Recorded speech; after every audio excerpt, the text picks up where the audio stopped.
What's going on, guys? Welcome to another episode of the Damage Per Second podcast. It is your boy, Gaming Forte. I'm also here with my illustrious co-host, a person that you guys all know. He actually made a video this week, so I can't make fun of him. And I'm very, very happy to announce that his name is Slow-Mo Backslap. So, Slow-Mo, how are you doing today? This is the 151st episode, and you're announcing me like I'm the guest here. You It's well, no, crazy. that's one person. There's another person here, so we're gonna get to that too. But Slow-Mo, what's been up with you, man? How you doing? I'm tired, but I'm here. I got a lot to say about a lot of the stuff that we're gonna talk about, except for Forza Motorsport. I ain't got nothing to say about that. But no, everything else I got like a lot to say about. Beat a few games. And currently trying to replay through a couple of the games. We can talk about that later. But I want to talk about our guests. We have a guest in the house. We have Yeah, to we show proper definitely respect. yeah, we definitely have a guest in the house. And as you can see, Slow-Mo, I didn't want to leave you out of the conversation on the very first topic. So I literally made it the second topic so you could at least feel like you were a part at the beginning of the show. So shout out to you on that. But Appreciate you. but once again, thank you, Slow-Mo. And our special guest, one of the most amazing people that I know in this community, somebody that supports not only us, supports a lot of the different channels that we actually go to. And, I always love seeing her in the chat. She's always got a good personality. Her streams are fire, by the way. So you definitely need to go check her out on Twitch. The awesome Autumn. Autumn, really appreciate you finally coming through and being a part of the show with us. What has been going on with you and how you been? Thank you guys so much for having me on. I'm very tired as we've already discussed. But yeah, it seems like there's a lot of great topics to talk about and some pending breaking news as we're talking now on the timeline for Activision Blizzard. Oh, really? Yeah, I just saw Let it. me take a look. I didn't see anything. Hold on now. Hold But on. yeah, there's some great topics today. Obviously, I'm here for some Forza stuff, and I'm excited. Thanks for having me. Yeah, definitely. Well, listen, you're not just a Forza person. You're queen at life. So that's why we definitely got to have you here. For You that. are, yeah, we definitely wanted you on because we know that you're big on Forza, but we also always wanted you on anyway because you're a gamer. You're like a real gamer, unlike Well, some of thank these you. other people around here, and they ain't gonna say no name. But you definitely are a well-rounded gamer. I have peeped the skills in shooters, so I know what's up. And Yeah. and We yeah. haven't played Halo before. Right. So like, yeah, we definitely had to have you on. We try to we're trying to focus this year mostly on like trying to get as many cool people on to kind of give a different voice to what we bring together. As much as possible. So like, you were definitely on the list, and we're glad to have you. Yeah. Forte, can you turn in Discord? Can you turn Autumn up? Because Aramis says that she's a little low. Yeah. Go ahead and turn the Autumn said because sometimes her mic is low. So Autumn, go ahead and turn yourself up on your end. Yeah, I just cranked Okay. it. Oh yeah, that's better. Yeah. Oh yeah. Thank you, Erodimus. Really appreciate it, sir. And speaking of the amazing people in the chat, shout out to Big Mike who was here first. We got Bunty, we got Retro Gaming King. We also got Web Dave. Shout out to you, bro. True Serum, Erodimus, and Bryant East. And Ramon Terrell, Hallmark, actor of the year, Trevor Birdsong. Really appreciate you coming through, bro. Let us know when you're next. Let us know Let me tell you what Trevor Birdsong is doing right now, and not serenading a white woman in her midlife crisis on the Hallmark Channel. What he's doing right now is building his first PC. Facts. That's what I'm talking about. I mean, no, he's literally doing it right now. He was sending me pictures and wait, is he literally like screenshotting his build as he's building it while he's listening to DPS? Yeah, he had his he showed me the last picture he showed me, or at least the last one I saw was he had his motherboard, he already had the CPU installed, his SSD and his RAM. Nice. I mean, That man is putting in work. I appreciate that. I don't know if it's just me, but I love building PCs. It's almost like Christmas. Like like you're running downstairs as a kid, you then open up these gifts, but it's just like really expensive PC parts. And you just try to put it all together. I kind of I wish I was helping them out because I Definitely. love putting them together. Yeah, shout out to you, Erodimus. Shout out, bro. You are part of the Cool People's Club, and you are 10% or so. We'll get you on here one day. We didn't know you actually wanted to come on. We thought you liked to just be messy in the chat. So, we'll get you on the show one day if you really want to get on. You can't be a bot if you come on Erodimus. That's the one thing. He's definitely. You gotta leave that bot stuff at the door, okay? Yeah, shout out to Arc War Angel, shout out to Black Lavender, and shout out to you guys. Really appreciate it. So Slow-Mo, I know you played this the most because you have been super active in Call of Duty over the course of the last couple of weeks, or last week, I should say, since the beta's come out. Why don't you give us like a quick breakdown of just your experience of what you think, and what did you think of that reveal? Because the zombies looks fire, but what do you think about the entire package that's going to be coming with Modern Warfare 3 when it releases later this year, as of that you played so far? Well, what I played so far, I would say the movement's awesome. I really enjoy being able to slide cancel, which is something that you can't really do in Modern Warfare 2. But like it's the movement is much better in 3.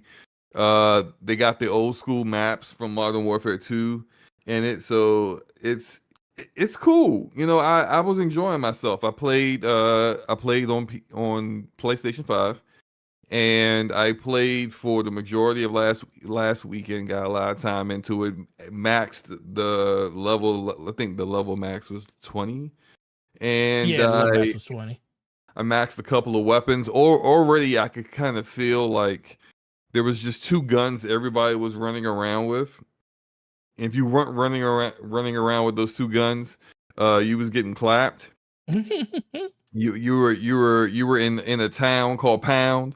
It wasn't a good time if you weren't using. I think it's called the MTV, and there was a SMG, but I can't remember the name of it. But it was like basically everyone was using those 2 weapons, and I had to follow suit. So it was fun. I had a lot of fun with it. I haven't quite pre-ordered it yet. I do want to play it on PC. So I guess the thing is that if I can get a PC code, because I got someone provided a PlayStation code for me, which I really appreciate. Somebody can. I'm sounding like Mooch out here. If someone could give a brother the PC code for battle, that'd be great. So I can try it on PC before I pre-order. But I think it's gonna be good. Like it. I had so much fun that I hadn't played Modern Warfare 2 in a while, and after I was done with the beta on PlayStation, I jumped on Modern Warfare 2 on PC. So I've been playing that for a little bit. I did a little bit of it today and a little bit yesterday too. But yeah, it's good. It's good. What was your real quick, Autumn? Have you played the beta yet? So I'm definitely not. I'm not a COD person. As people know, Battlefield is my FPS. Let's go. Let's go. Let's go. That's what I'm talking about. Who needs Call of Duty? I mean, come on. Hey, look. Hold on. Wait. I gotta ask Autumn a question. I gotta ask Autumn a question. I already know what you about to ask. Autumn, as a staunch person that loves Battlefield, what is the premier game mode to play in Battlefield? Here we go. See, I'll tell you how I like to play. I know what other people like. Breakthrough is fine and was fine on Battlefield 5. I enjoyed it a lot, but I'm always a conquest person. Let's go. That's what I'm talking about. That's what I'm talking. Listen, Slow-Mo. I'm trying to tell you. Does he like Breakthrough? No. Who likes Breakthrough? Okay. Who likes Breakthrough? TDM's good too. But I'm Conquest 24/7 Listen, basically. Oh my the god. only thing TDM is good for is to level your weapons up faster. Yeah. That's it. I'm gonna tell you what Conquest TDM is good is for. everything. Fun. Okay, that's what it's good for. Good fun in a small map. Nah, So it's these in people can't slow-mo, run like, away have you from me. He I ain't- don't no vehicles. Keep Yeah, that I keep that knew it! crap I out knew of it! here. So Get he's so them like the vehicles out of vehicle. here. Let's go. I'm not getting ran over by a Give me Humvee. reason. Instead, see me one-on-one with your guns. That's what I'm talking about. Like it is after school and the beat down is coming at 3 o'clock. I want to see you. That's how I roll when I play a shooter, and I don't want you to show up in a daggone Black Hawk. I legit was gonna ask how many times have you gotten run over in Conquest? Man, I don't think Too he got many times, man. I be trying to like Man. shoot somebody, and then it's just like, yo, what just happened? I just like the whole ground just got ripped up full of, shells from some vehicle I can't even describe. I'm just like, what is happening? Every time I respawn, they try and make me jump in a vehicle with like 8 people. I'm not trying to be in there. I'm getting on the ground. I want to shoot That's fair. people. Man, Yeah, you know how so- many I could make a compilation of how many people's airplanes or helicopters I just shot out the air with an RPG. I'm trying, it's beautiful, man. See, this is the thing. You don't get that battlefield moment in TDM. It happens in Conquest. It's not there. Yeah. It's not there. I don't want that. The crazy stuff that happens, bro. Listen, I will literally play a game where I'll get 10 kills. If I get 10 kills, but I can take out a tank and a helicopter and a jet in one sounds round, boring. that's a game mode for me. But guess what, Slow Mo? See, this is sounds the thing. boring. Autumn, this is the thing. People that play TDM, they're selfish gamers. They're only about themselves and their numbers. Wow. They're selfish gamers and they're only about And their so? numbers. Wow. People And that so play what? Conquest understand. People that play Conquest understand that, hey, as long as my team is doing Yeah. what they're supposed to do on the part of the map that they are occupying, Yeah. we are winning. We may not win the Teamwork makes dream game. work. We may not win the game because the rest of our team might suck. But guess what? If my squad comes, like, that's the one thing I like about Conquest. It shows you where your squad ranks. I done been on teams where we got blew out by the other team, but guess what? My squad was ranked in the top 5 at the end of that game. Nice. And that's all that mattered to me. So, Look, but yeah, I appreciate I'm your a simple honesty, man. Autumn. I'm a I simple appreciate man. it. I just want to shoot people in the face. Look, and look. When I play Road Company, I don't mind getting Saint the healer and just healing people. Or I like in the division this week, I actually built a new healer build because I want to get into the incursion, and it looks like the best like team format for the incursion is 3 DPS and 1 healer. And I already know, since I ain't got a real squad on division no more, everybody will be running in there with DPS. So I might as well just go ahead and make a healer build. So I made a healer build. So like I don't mind healing. It's just that when I play a first person shooter, Listen. I ain't trying to do all that. I'm trying Listen. to shoot you. You just like Big Mike out here. Y'all like to see, this the thing. Y'all like to run around aiming, with your head on fire. I wouldn't say just like Big Mike. No, y'all like to run around with y'all head on Big fire. Mike is hair on Big fire. Big Mike might need LASIK, and on What? top of like not some, see those some sniper micros- glints. Yo, we love Big Mike. We love Big Mike, right? We do love Big Mike. Yeah, we say just like Big Mike. I'm just like, I mean, in what we like to play, sure. Mike needs some help. He said you're a better shooter than him, so he gave you props. I appreciate that, Mike. Okay, so Autumn, before we went down this rabbit hole of Battlefield, you said you're a staunch Battlefield gamer and you don't really play COD like that, as it should be. But Of course. what is it about COD that doesn't grab you? I mean, it's just only the biggest first person shooter game out there. Why do you pick something like Halo or Battlefield over Call of Duty for the most part? It's crazy, and maybe it's just me not I guess really jumping headfirst into the COD franchise, because I was the same way with Halo, and I stream Halo just as much as I stream Forza.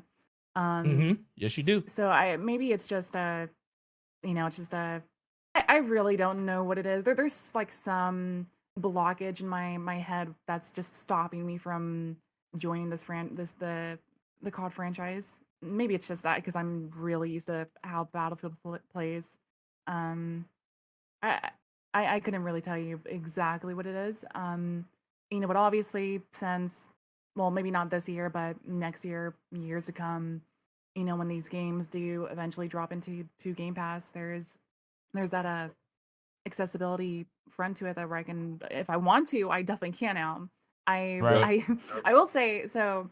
Um, when it comes to buying games specifically, I already don't buy as many games as I probably should.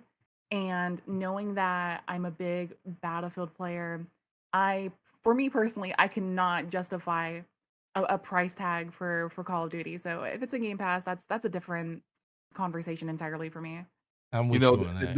this is very interesting because Autumn represents a demographic that we haven't really discussed when we talk about Call of Duty and Game Pass. So she's talking about how she's a big first person shooter fan, but she's never really been into COD, and she's not really trying to pay that money to try it.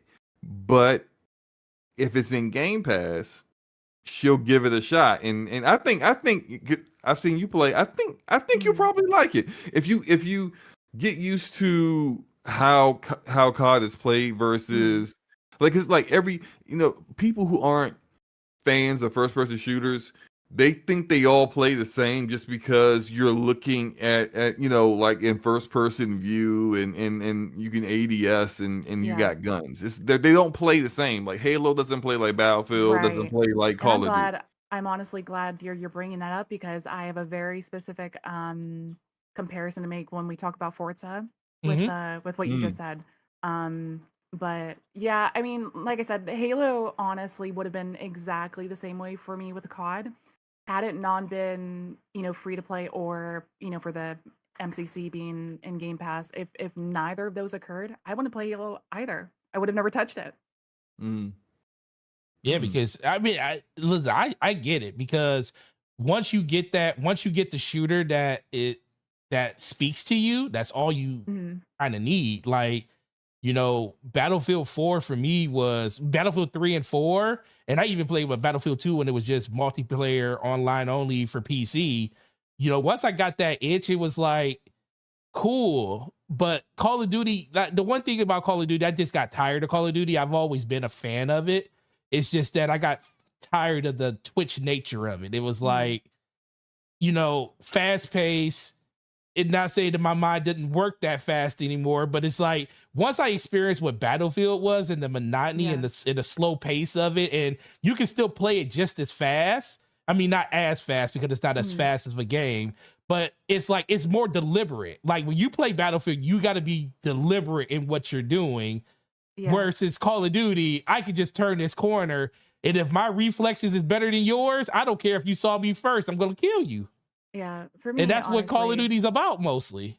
I think it just comes down to uncharted waters with franchises I've never played, plus the financial barrier there, where it's like I've bought every single Battlefield game that is released, because I know what Battlefield is, so I know what I'm getting into, and I don't have a problem playing or paying for whatever that price tag is, and so I have, but if it's a franchise like COD, like Halo, where I've never played. I'm not with Halo. There's an exception there, but with COD, not ever playing their games, and it's like, well, I don't know what I'm getting into here. I don't want to pay $70 for this game to find out I don't like it. I need that barrier of entry to lessen. To be lowered. Yeah. I get that. Well, guess what? All we need at this point is EA to give us a Battlefield game that works out the gate day one, and we're good. We're good. If we could get that, we're good. I wouldn't hold my breath. I'm not holding my breath. But this has been a great conversation about first-person shooters in general, but to kind of draw it back to what we were the topic. Forte, did you play Yes. the because I thought we had talked about it. So you bought? Did you just have a code, or did you buy it on pre-order it on PlayStation? No, I got a code.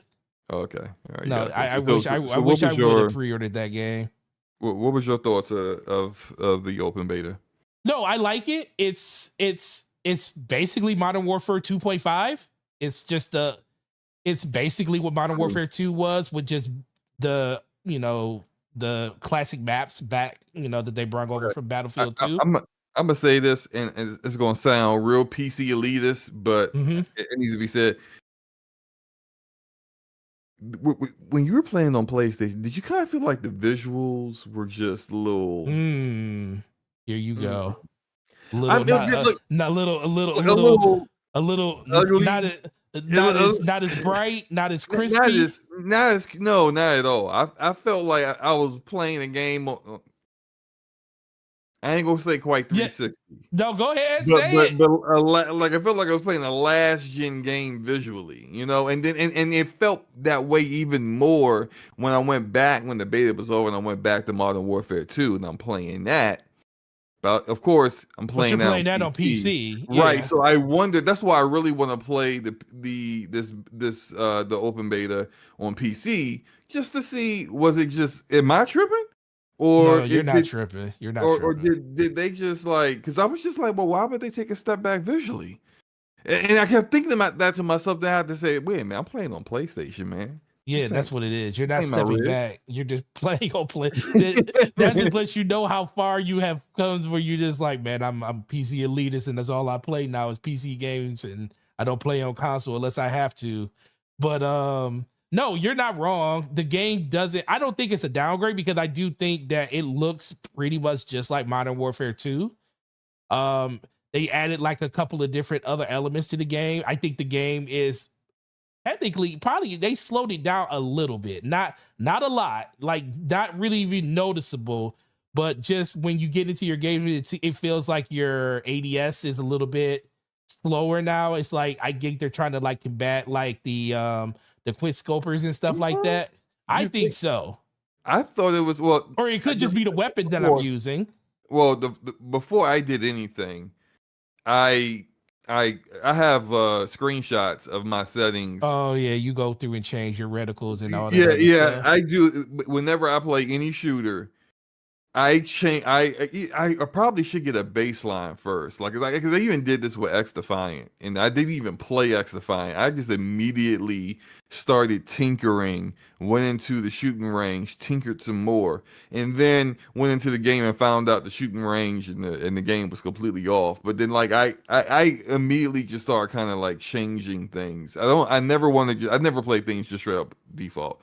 So so like I thought it like the ADS and everything was faster. Plus there was a lot less mods that I noticed with the guns that were, how like in Modern Warfare 2, like every attachment seems to be, well, that's probably what it is, because HDS speed. I'm like, why do I want to? No, I think that's probably what it is more too, because a lot of my weapons have like the ADS modifiers on them, so it's a little faster. And on this game, you don't have it right now because you're playing with base, like low level base kits until you unlock them. Of course, you know, same unlock tree as it was in Modern Warfare 2. But I enjoyed it. It's just, I'm gonna be honest with you, Slow Mo. When I was playing it, all I could think about, like, season 6 for Battlefield just came out. What am I doing? That's what you wanted to play Battlefield. Yeah, that's probably most of it. I did play more Battlefield than I did Call of Duty, but the thing about Call of Duty is I'm more interested in the things that Call of Duty has coming outside of the multiplayer now, because I think that mode is going to be phenomenal. I think this is going to be the best version of zombies they ever created. I've never got into the zombies, but I'll try it this time. I mean, it's definitely cool. I mean, I think I might just, go ahead and just pre-order it tomorrow and play it Go tomorrow. ahead, do it on Because- Steam. Yes, so I'm not waiting. No, I'm not doing it on Steam. I made that mistake last year. I ain't touching Call of But Duty on oh, you Steam. gonna do on Battle.net? Yeah, man. Last year when I had Modern Warfare 2 on Steam, let's remember like every other match I was crashing. Oh yeah, that's right. And then I had to. I lost that bet and bought it for you on Battle.net. That's right. Appreciate you. And That's the yeah. So, only- so I'm just not gonna bother with Steam this time. I'm just gonna go straight Battle.net. So yeah, I'll just pre-order it tomorrow and jump in there because I don't have it like some people. Some people just be like, oh, I need a code, and people just be throwing codes at them, and I Oh say, oh, I need a man. code, and people are like, and Don't be like, don't be like, don't be What hate, you mean? don't be hating on those people, Slow-Mo. I am hating. Don't be Absolutely. But hating. still, but like one day maybe I'll get it like that. But until then, I'm just gonna have to buy this game. So I mean, I was gonna get it anyway, but pre-ordering. Cool. I'm not one for pre-orders. I just What do you have anything else you want to add to the Call of Duty conversation before we move on? no that's it right now. I mean, maybe next week when I get to play because I think they're adding more maps Now, into the beta. Now, is it open this beta weekend. for everybody starting tomorrow? Not that I'm aware of. I think you still need to You have to still pre-order. pre-order it. Yeah. Oh, so where are you gonna? So you're gonna just pre-order the? Yeah, that means you got to actually pay for it on Steam. I mean, on Battle.net if you want to get the beta. Hold on now. Big Mike says you can play now. So I don't need to pre-order Big Mike. Oh, Well, he'll be able to. he said he played today. Did you pre-order it though, Big Mike? Because when I did the update on PC on PlayStation 5. Shout out to Chris Bush for being in the building. Well, when I did the update on PC because it's supposed to be available on PC now, I think, and Xbox. He said it was on PlayStation. I think it's available on PlayStation for everybody right now, but I think it would still pre-order for everyone else. He got a code. See, Mike. No pre-order. You got a code. Yeah, duh. You basically did pre-order it. That's how you got a code. Somebody did something to give you a code. Well, but there are giving away codes, and people are who have access codes are giving it away. So like I didn't pre-order it on PlayStation, but I played it. Someone had a code and they extra code. I get you a code tomorrow, Slow-Mo. But you ain't got to pre-order it right away. Oh, thank you. I'll text it to you tomorrow. I'll get you one. Yeah, it's just a thing with me. It's just like I don't like paying for something and I can't partake in it right away. Which Autumn, of course, do you want a code, Autumn, so you can partake in this Call of Duty-ness and not have to pay for it? You want a code too? Not really. That's not really. Liz, I appreciate that. Love is love. She's like, not really. She's like, not paying. Why would I want to play that? And I got Forza and I can play Battlefield. Why? I'm not wanting for a shooter right now. Give that to somebody who's going to use it. I love it won't straight. Be me. All right. Well, speaking of which, let's move on to the next topic and let's talk about it. Let's talk about Forza Motorsport. Let's talk about the 8th iteration in the franchise of the Motorsport franchise. And, I go all the way back. I remember the first time I played Forza, it was my first love in Forza was to do cars. When they let you be able to do skin cars and make a car how you like. I literally spent 4 hours just doing a car, putting an Xbox logo on my car in the very first Forza. It was beautiful. And I loved every bit of it. And now it's turned into this racing monster that everybody loves, especially if you are into the simulation racer. So, Autumn, give us a breakdown on your thoughts on just the Forza franchise and what do you like about this new one that we actually been playing for the last week? Forte, it's so funny you said that because the way that I got into Forza Motorsport in the first place on the original Xbox was so for reference, I was 9 years old at the time in 2005, and I was watching my dad play the game, and I had he was a dual console gamer back then, so he had Xbox and a PS2 and a PS1 before that.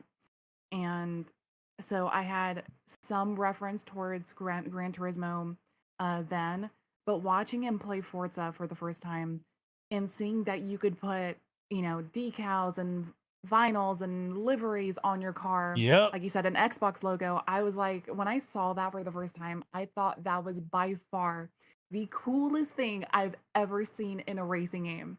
That was like my initial like wow factor for the game. Uh-huh. That brought me into the Forza franchise. But yeah, I've been playing Forza Motorsport and Forza in general for 18 years now. Um, we I've done everything from competitive uh drifting esports for the game, moved on to circuit racing esports for Forza. I took place in livery editor competitions with people in this community where you'll make really nice designs for your car. Some of them are really, really nice. Very talented artists in Forza. It's just absolutely mind blowing what some of these people can do. Um, the Forza Motorsport franchise has, like you said, it's the 8th game now in the iteration. It's going more for a soft reboot for the franchise where this is now the base for Forza Motorsport Mm-hmm. going forward for who knows how long at this point. Which there people will feel differently divided on that specifically, because some people are very used to this franchise being very turnkey, where once one game's done, they're ready for the next in 2 years. Yep. And unfortunately, I have been a staunch criticizer of that roadmap for Forza for a very long time, because it has introduced really bad issues for the franchise, um, where they've not been able to update the things that they wanted to update on, fix things that should be fixed. It's kind of just it felt very Madden, FIFA, you know, so to speak, when it came to it felt very sports like with how some sports games are, where they're ready in the next year and a half, 2 years, and it's not too much different from its predecessor. So I'm very thankful that not just Motorsport, but Horizon as a whole has moved away from that 2 year dev cycle, because it does show that where some of that work has gone into this game specifically with the physics, the track detail, especially the engine overhaul. Yes. Um, there's I and I'm a very loud person when it comes to motorsport on or Forza in general on the timeline, because I do see some very bizarre I say criticism in air quotes, because it seems like a big nothing burger from some people, but I do see weirdness on the timeline sometimes when it comes to Forza, and I'm like, whatever you're saying right now makes no sense to me. And I'm gonna say it makes no sense to me because I think it's stupid. Um, but like, if this is your first motorsport into the franchise, um, I think you'll probably be okay playing this. If you're if you're coming off of FM7 thinking that it's going to play exactly like Motorsport does, it's not. You're right It about is that. it feels quantifiably different than FM7 ever has. And this is me saying that with somebody that has legit over 2,300 hours in FM7 and still clocking. Um, the physics overhaul is wildly different from FM7, and it feels more responsive, more accurate, more tight to control, whether you're on a wheel or a gamepad. And they've made some great strides into wheel support for Forza, where they've desperately needed to over probably the last couple of games now. So it's really great to see the uh I'm trying to think of the word I'm going to use. The delta between gamepad support and wheel support is now as close as it has ever been in this franchise. Because obviously, anybody that has ever played Forza Motorsport or Horizon, everybody knows that Xbox controller support has always been the fastest on these games. It always has. Wheel support is definitely closer now than it has ever been, which is great to see. But I do see, because you were talking about, I think Slomo was talking about how Call of Duty feels different from, Battlefield to other, to military sims to, whatever else out there.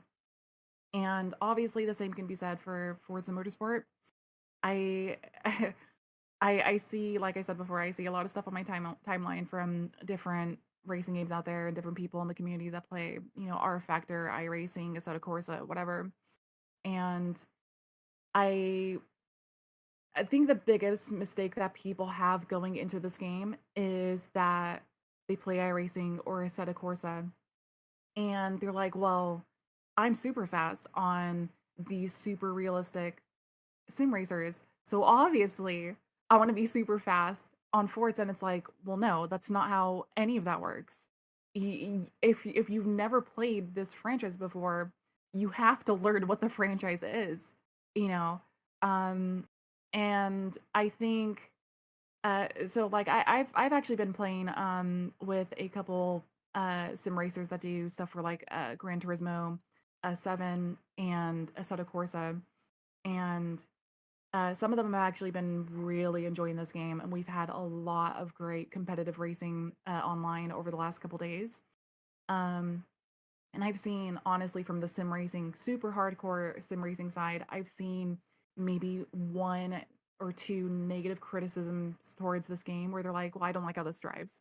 And obviously, it's super, um, uh, it's it's an opinion, obviously. It's subjective. Um, if they don't like it, that's perfectly fine. But again, I see people making the people that don't like it, I see them making the mistake of jumping into this game thinking it's going to handle exactly like Gran Turismo or iRacing or any of the other games out there, and they're trying to play it the same way, but you can't, because if you try playing Gran Turismo like iRacing, you're also going to have equally a bad time. They don't play the same. Um, so for those people coming from that community to play this game, my word of advice is to learn how Forza Motorsport feels and just go from there.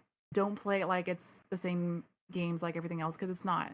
Um, there's I I like the reviews that I've seen that have talked about, they do the great, the good, the bad, the ugly, Hmm. which there is definitely some in this game. I've seen uh this game is definitely divisive on different fronts. Um, the physics, thankfully, like I've said before, are not the divisive part. And the multiplayer is not the divisive part of of this new brand new game. The multiplayer is by far the best it has ever been in motorsport. And I record on my clips, so I show people exactly how multiplayer is. Um, but the career mode, I don't want to say unfortunately, because I try to put my mind in the perspective of how some people play these games, where if you're only interested in multiplayer racing for Forza, then the career mode is not, you're not gonna be bothered by it whatsoever. If you're somebody coming off of the classic, I should say, classic Need for Speed experience, old Gran Turismo experience, old Forza Motorsport experience, um, this career mode is not that, in the sense that how they do progression is more restrictive, Very. and more grindy than it has been in a very long time in motorsport. And unfortunately, I think this is now a trend going forward with racing games as a whole. And I struggle to understand why they go this way. Because Gran Turismo 7's progression for the career mode is also really bad and grindy for almost no reason. Um, but it yeah, if you're looking for a very streamlined career mode for motorsport, as far as like upgrades go for upgrading your car, um, and leveling up your car and stuff like that. You're not going to get that here. You're going to have to invest some serious time into uh each individual cars, where I think that's the biggest problem with their how they do. So let me backtrack actually.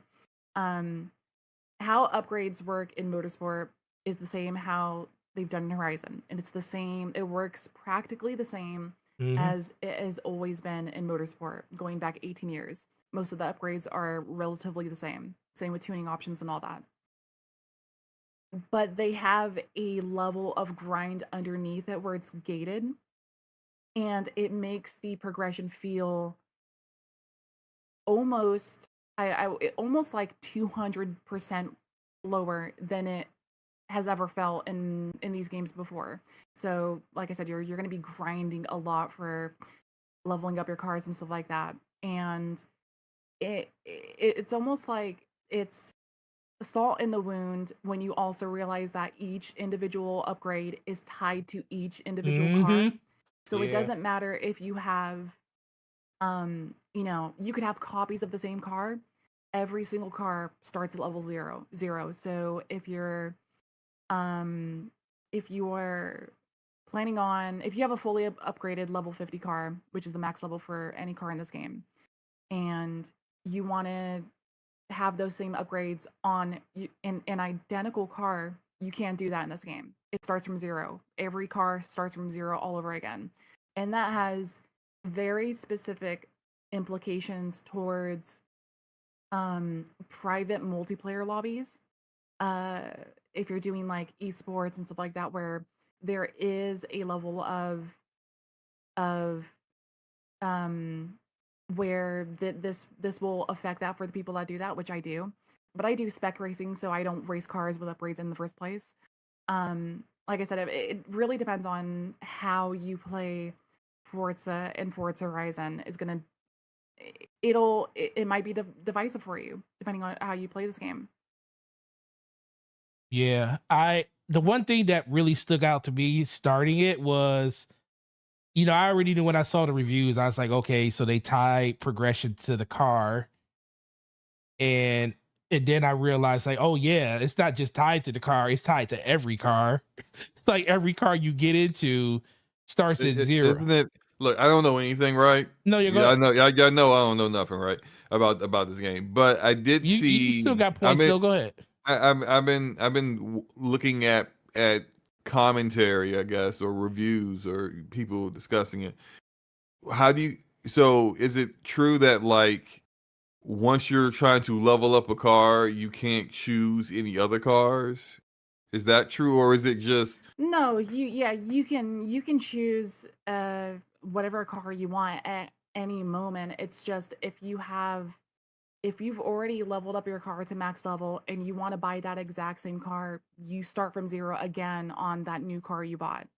Right. So okay? there's Okay. no, whereas in previous Forza games, because obviously they didn't have the level system or anything like this, you could buy whatever car you wanted to. It didn't matter how many identical copies you had.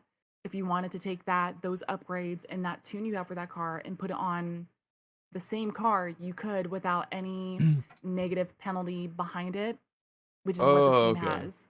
Okay. Yeah. All right. That So that it makes more sense yeah. now. Okay. Yeah. Okay. Something that a lot of people would do is, like, you would have like 4 or 5 different tunes for the same car, and Yep. instead of going through and switching out, taking that one car, switching the tune on it, because it takes a little. Sometimes you'll sit in there for like someone. When I tell you, sometimes you'll sit in there for like 30, 40, 50 an hour tuning your car just to get it right. And I think Motorsport does a really good job with the practice course just to get you in there so you can like test your tune out. So as soon as you're Yeah. done, you can get in there, you can do some practice runs on it just to see how it feels, how your suspension feels, how your cornering feels. You can do all that stuff with it. But the only problem is now that it's tied to the car itself, Mhm. I can't just buy another car and then And have just those up, take yeah. those upgrades over Hmm. to that car and say, hey, I like the way this feels on this track, or I like the way this feels on a wet surface, but maybe Mhm. I want to get a car that drives a little bit different in this scenario without having to change my whole build on the go. Right. And that's what you have to do now. Yeah, I Okay. think it, because of how they've done that for progression, it has affected streamliness for this game, where other games like you said in FM7, FM6, whatever, you can it felt very fast and fluid on how you would do upgrades and tuning, because it would be super quick.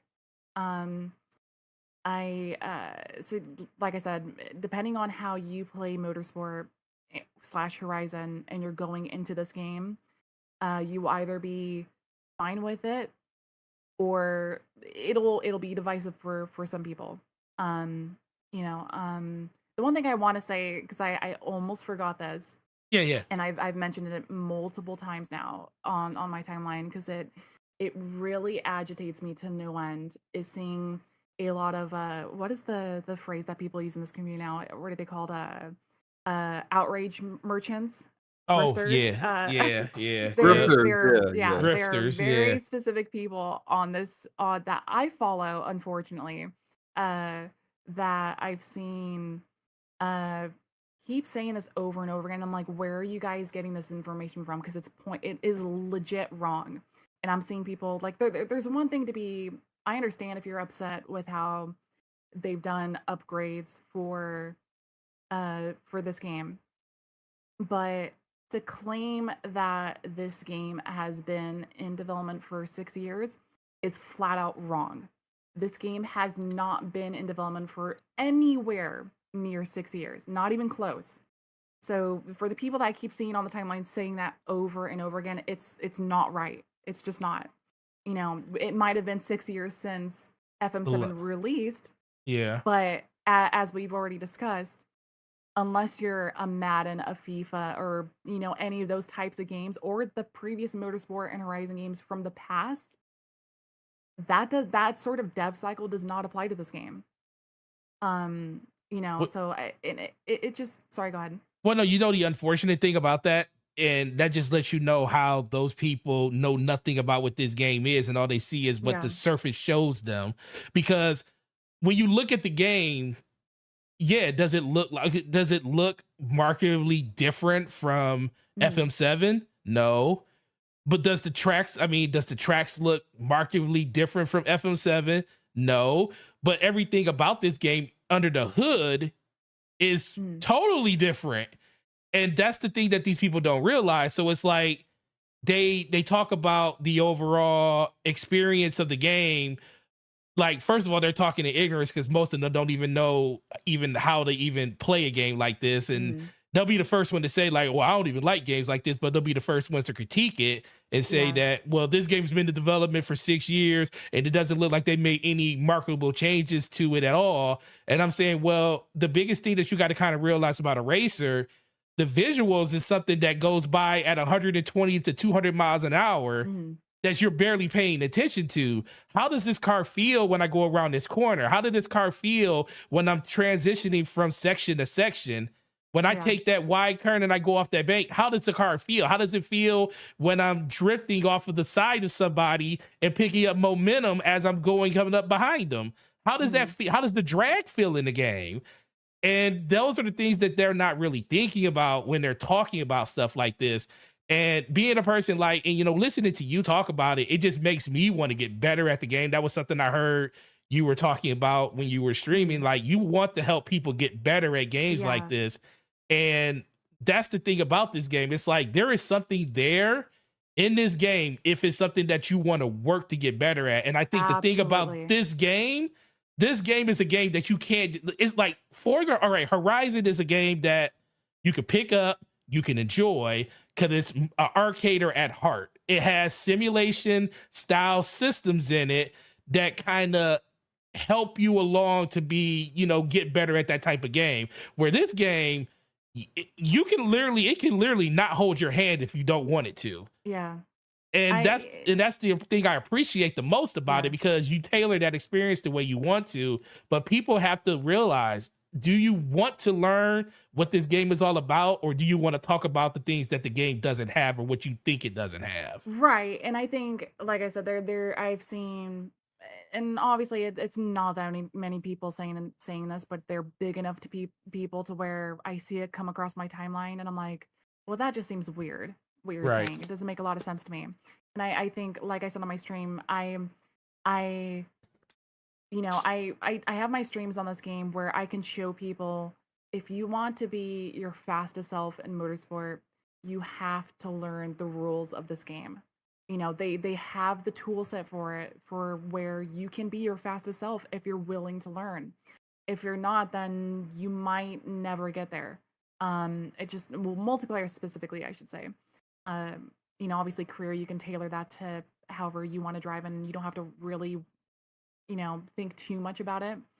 um but like I said, I see people coming from Gran Turismo, from iRacing or Assetto Corsa, and I was just watching a video like 30 minutes ago, Hmm. or about an hour ago, and this guy's driving this car, one of the race cars on the game, and he's sliding all over the place with the wheel. And people are asking him, well, have you updated your wheel settings, your dead zones, your whatever else? And he's like, no. Okay, that's the first part where you messed up. Hmm. You're playing the game, assuming, unfortunately, and this is also Turn 10's fault as well, where even though I've said the wheel setting, or the wheel is closer to the gamepad than it's ever been, you still have to adjust dead zones and settings to get a really, really nice tailored experience on the wheel for this game. Um, but he's playing this game like he's playing iRacing, and he is uh sliding all around corners, and he keeps complaining over and over again about how cars feel super sliding on this game. And people are asking him, well, have you messed with your car at all? Have you tuned your downforce? Have you messed with your brakes? Have you touched any of this stuff? And again, he's like, no. And it's like, well, it seems to me like you're not willing to learn the tool set of this game, that literally all the problems he's ever had with this game can be fixed if he goes into the settings and fixes them. But it also comes down, like I said, to him playing the game like it plays like iRacing, where the thing I noticed the most from super hardcore um simulation games for racing games is, it seems like you can take so much more speed out of corners, and Yeah. without there being little to no impact. Whereas this game, I've always referred to Motorsport and Gran Turismo as very fluid and modular when it comes to their how the physics react. It's very reactive. So if you're not used to a sim game that's reactive in the way that Motorsport or Gran Turismo is, you might not have a good time. You're gonna have to relearn a lot of things over again. If you have a lot of that muscle memory for those games, and you jump into this, you're gonna have to relearn stuff all over again. And unfortunately, for some of these people, they just don't want to do that, and I think that's going to hamper your experience, especially for multiplayer.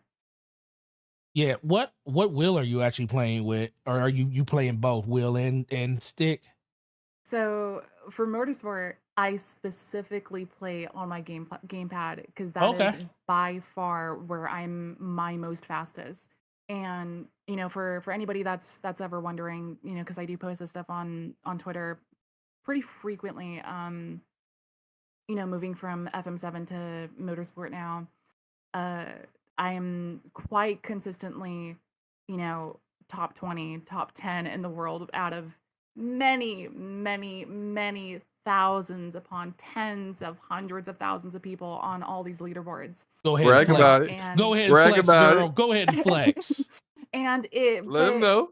like it goes to show that, if you're willing to put in the time to learn the mechanics of this game, and how each individual car drives, and how to tune and how to upgrade, you can be just as fast as anybody else on this game. It just requires patience and learning. Right. Um, but yeah, I do play on the gamepad. It is again, Motorsport has done it again, where it feels absolutely incredible on the standard Xbox Series controller. And I do wonder how different this will feel next year when they come on with that new controller for Xbox, Yeah. with the gyro and stuff like that. Um, but yeah, it works really well on the controller. I should say though, obviously, talking about the visuals of the game, and also notice when talking about this game, I'm probably one of the few people so far that have not talked about the visuals first. Yeah. Because when I try to talk about racing games, or shooters for that matter, I always try to talk about the physics and how it feels over visuals. Because that's at least the thing that I look for the most. Excuse me. I'm playing on the Xbox Series S, and so if you're wondering how this game looks compared to the X or PC, the Series X on Motorsport looks absolutely gorgeous. Yes, it does. On the S, it looks like a good looking game. There is issues with how the presentation looks though, not from like a performance aspect or anything like that. I think because they're using FSR 2.0 on both console versions, uh, because the Series S is rendering at 1080p for its performance mode, It just looks and duller.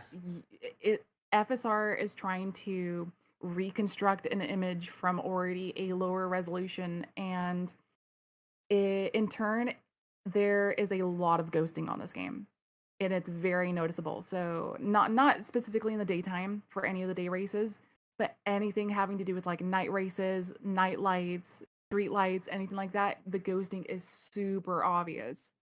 Um, and I think that's my biggest complaint for how this game looks visually on the S.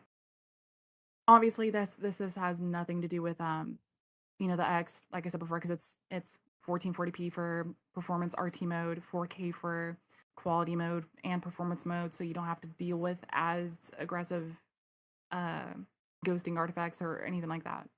Game feels solid. Performance mode for both consoles is, they don't hitch. They're 60 FPS locked as Forza Motorsport has always been. Um, on PC, this is where again people have complaints, and the game doesn't run as fluidly as it should be. There is a wide range of optimization issues, depending on what your hardware is. So, and that's if you look at the review scores for Steam versus Metacritic, or for the user scores there, it's very different because, um, like I said, on PC, the game has optimization issues that need to be fixed. Hopefully, very soon. They've been updating the game with new drivers for NVIDIA and AMD, and it's for some people it works very very well, and for other people the game will just not launch at all on Yeah. Steam, and that's unfortunate. Mm. I say that to say, because I've been talking with some people, and some people for some reason want me to say, well, I think this game is bad based on the experience you have, and I'm like, well, I'm not going to say that though, because I'm not going to lie and say I haven't had fun with this game, and I think for me, in the platform I play on, the game isn't well optimized and runs great, and you want me to say this game is horrible based on what you've played, and that's not to say that the game doesn't need work, because I've said, like, hey, this game needs better optimization on PC, Hmm. but I'm not going to say the game's bad for me because it's bad for you. I find that kind of weird, like very weird. I have um a question. Go ahead. And it just popped in my head because I remember hearing someone mention this. Is it true that on PC that when you do like races and, Oh and yeah, baby. multiplayer, they lower your frame rate to Yeah, that It's so of the it's true. tied consoles? to It's true. How could they? Oh it my I is god! so listen. I it saw is it. definitely, yeah. No, go Wow. ahead. Go ahead, Otto. I they But the reasoning makes no sense to me, because like I just don't, and maybe it's like I said, maybe it's because of the competitive level that I race at. It just doesn't matter either way where, like, what frame rate I'm even running at in the first place. They do lock at 260 FPS across the board for multiplayer. Does not matter what platform you're on. I think it should be unlocked if the game can run it on, any platform. If it can run it, let it do it. I legitimately do not think it matters. At least for me. It might for other people, depending on your skill set and stuff like that. Their reasoning said they wanted to be more competitive and for across since the game is crossplay. But I don't think their reasoning matches if it matters or not in this game. Like What was their reasoning for that choice? Because I just find that so odd. Like they yeah. said that they wanted to be more even for the game because it's crossplay. So if you're playing against Xbox, they want it to be on a more even playing field. But like I said, I don't on this game specifically, and even for Battlefield for that matter, like I don't care if I play against PC players because Same don't. I am doing just fine against Fine. whoever I'm playing with. It doesn't matter if they're playing, 30 FPS, 60, 144. Like I'm doing fine against everybody. So like when I see the companies come out and say, "Hey, we want to make it an even playing field," I'm like, just let people run what they can. I don't think it's that big of a deal. Personally, I really don't. Yeah, I think for me the biggest thing with that slow mo is they should just let it run. Now, if they wanted to say, first of all, the people that they're protecting in this matter when it comes to saying, oh, well, we wanted to be competitive balance across the whole game. I'm like, okay, well, the people that are playing at the lower level or the mid level, that 10th of a second or that millisecond that they're missing out on, it's not really there. Now, if you want to say at the top end of the ladder where the races are super competitive and the 10th of a second means everything, then yeah, I can understand locking frame rates and stuff like that. And even then, I still don't feel like it still shouldn't happen. I feel like your game should run how it should run, but they're doing this literally where it's only literally what they're trying to do is only going to impact the top 5%, maybe the top 1% of the game, where you take a corner a little bit wrong and that person takes it a half of a second faster than you. That's where it matters at. Yeah, And it seems like they're basing their findings off of stuff that, truth be told, it's negligible. Yeah, exactly. It doesn't like I said, where this is gonna really affect people is, the top 1%, 5%, maybe even 10%. But I don't think that's a good enough reason. You're basing your claims off of negligibility, and it doesn't. Right. It just seems kind of silly to me. Especially when you like once you get into these multiplayer lobbies, even if somebody has their frame rates unlocked or they're playing at different resolutions, whatever, right? If you don't have the meta tune for this game for some of these cars, it's not going to matter what your hardware runs out. If you're not running what the meta is in this game in the first place, you're already going to be at a disadvantage outside of frame rate. I just don't think frame rate, their reasoning on frame rate is a good enough reason to lock it to multiplayer. Yeah, definitely. All right. So before we move on from top, I do want to ask you one really good question about just the future of Forza in general. Now, we just got this game, and we know that this is basically the beginning of the platform for what Forza is going to be and what they're going to build on. So moving on from what we have now, what is it that you want to see from them from turn 10 when it comes to motorsport in the future? What do you want to see them improve on? And then when it comes going back to Horizon, when we finally do get back to the Horizon series, what direction do you want to see them go with that franchise when it comes to Forza 2? Ooh, that's a loaded question. It just for me specifically, right? Yeah, just you. You only can speak for you. I think they've made great improvements here when it comes to the physics engine, the graphics, the more simulation aspect of the game where they're really trying to fine tune the multiplayer experience for Motorsport, I think is something I really have appreciated over the years. When I went from, just enjoying the Forza franchise as it is to getting into esports stuff. Now, like I'm really looking for a multiplayer experience that is just more accurate, more uh more precise. And if they can keep doing that, that's great. I think Forza Horizon and Motorsport have always learned off of each other with the features that they bring to the game, and I think they've always had a very solid relationship between each other there.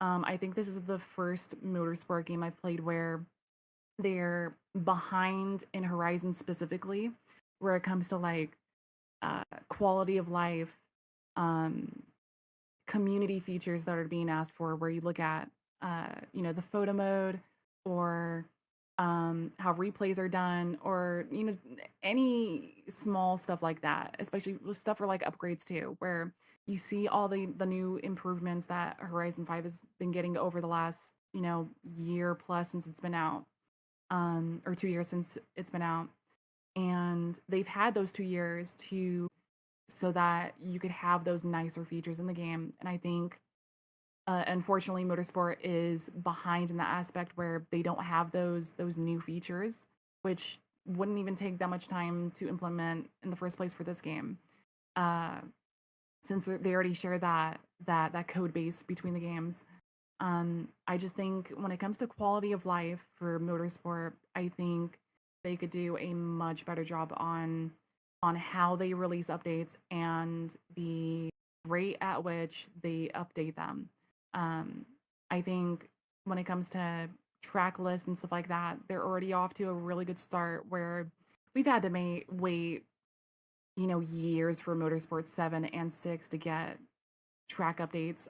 For this game, we're getting 3 new tracks uh, in November, December, and early next year.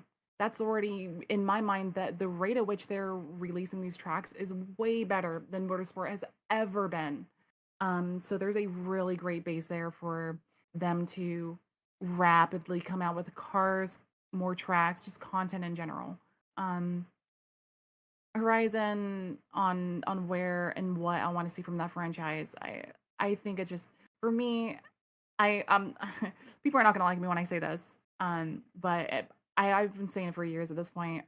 I like Horizon. I don't love Horizon. I've used Horizon as a way of, when Motorsport doesn't release, I'll use Horizon as a way of coming out with making new paint jobs and liveries and tunes, Hmm. and get that all ready for the next Motorsport. It's just a stopgap until Motorsport comes out for me. But there are people that want to see a lot of different things for the Horizon franchise. They want to see Japan, they want to see different locations, they want to see Let's the entire go. US. You Japan on know, That fire. look, and it man. just Look, yeah. Horizon's the only racer I will do. I Mhm, will rock with the arcade racer. Simulation race is not my jam. mhm. I want some Fast and Furious kind of stuff. Like I want Yeah. stuff that's just like when people look at that can't happen in real life. That's the kind Yeah. of stuff. Like I want to slingshot my car over a mountain. Nice. Like I want He said, I to. want a sense of realism in this game. Right. I want I would like to run my car through a skyscraper in Dubai and then shoot it out that skyscraper into another skyscraper that's right beside it. Oh I man. literally I want Fast and Furious stuff, and then also I would Yeah. like this is yeah, this is me in my head canon, but I would love to get out my car sometimes, Mhm. and just like walk around or something, I do think that or would be a good just part to do. like smack an NPC if I want to. I just want to like do like it's kind of because like you're already different than a simulation racer. So if you got this whole festival thing going on, and I mean you see your character outside of Mhm. your car in cutscenes talking to the same British chick over and over again and some other guy, right? But like I want to actually control that character, and now that they are Yeah. actually And using it's interesting Fable, because yeah, like they've Test Drive Unlimited, that franchise has been doing that for a Yeah, very for a very long long time, and it's time. like Mm. that is one of those features that people have been asking for Horizon. The Crew does this now as well. That is definitely one positive point I think Horizon can take away from those games, where it adds just a little bit more player control, and I think it would be really nice overall. What was I going to say? My very last point on motorsport specifically Yeah, is go ahead. again, and it's a counterpoint to what I always see on the timeline, which is I try not to call them grifters, but that's essentially what they are. Where you see people again making complaint, which is fine. Criticism is more than fine on the I the car models for this game, right? Where you see there is a different level of, it's not perfect across the board. The newest cars that they have in the game are absolutely stunning. The oldest ones they have in the game are, you can tell that they are older models. Um, but again, I see people that are upset about this specifically, but then you ask them, well, which ones are you upset about, right? And they can level, or they can point it down to maybe like 4 cars in the game that are really badly modeled, to the point where it's like, yikes, that looks horrible, right? Um, it just seems like a lot of hypocriticism to me for this, where it's like, there's over 500 cars, mind you, in this game. There's like 530 some odd cars. Most of them are modeled really well. You can see the interiors, the trunk space, the engine bay, everything in between. There is, on count, less than 2 dozen cars that are not modeled the way they should be.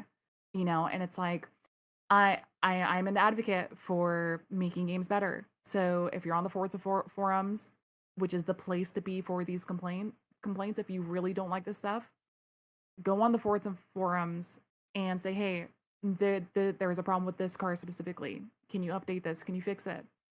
But saying the game, I think saying the game is trash because of, you know, a couple cars that are not modeled the way they should be. I think that's insanely disingenuous. Especially when you look at those same people that are making these complaints about these badly modeled cars Hmm. without realizing that, and I've taken screenshots and posted this on Twitter. Let's go. One of the uh, sorest points for car models in the game used to be one of the Subarus. Um, People have been asking for this car to be updated for literally 5 games now. This car is now updated. It's pristine. It looks incredible. It now has a modeled engine bay where it never had before. They went in, they did the work, so it shows they're capable of doing so. They've gone in and done this work for not just this car, but 5 other cars I've found so far. So they are going in and doing work for these cars that have had older models that did look really bad. And these same people that have these complaints, there is not a peep across the timeline saying, hey, they went back and did great work here. So it's just like, I look at that, I'm like, that's it's so weird to me that you have complaints about this aspect of the game, but when they go back and update that aspect of the game, you're not saying anything. You're MIA, you're gone. um but for everybody watching this lovely live stream, if motorsport, to me, especially multiplayer wise, it feels incredible to drive. It is a very, very fun game. If you're looking to get into this game as a gamepad user, you're gonna have a magnificent time. If you're gonna get into this game as a wheel user, um, there are wonderful guides on YouTube to help you tune in your settings and help you have a wonderful experience. There is a lot of wonderful guides on YouTube for this game, for tuning, upgrades, track guides, how to follow your racing lines. If you want to get good at this game and you want to have fun, please follow those guides. Those guides, they will help you a bunch, and I think you're gonna have fun with this game.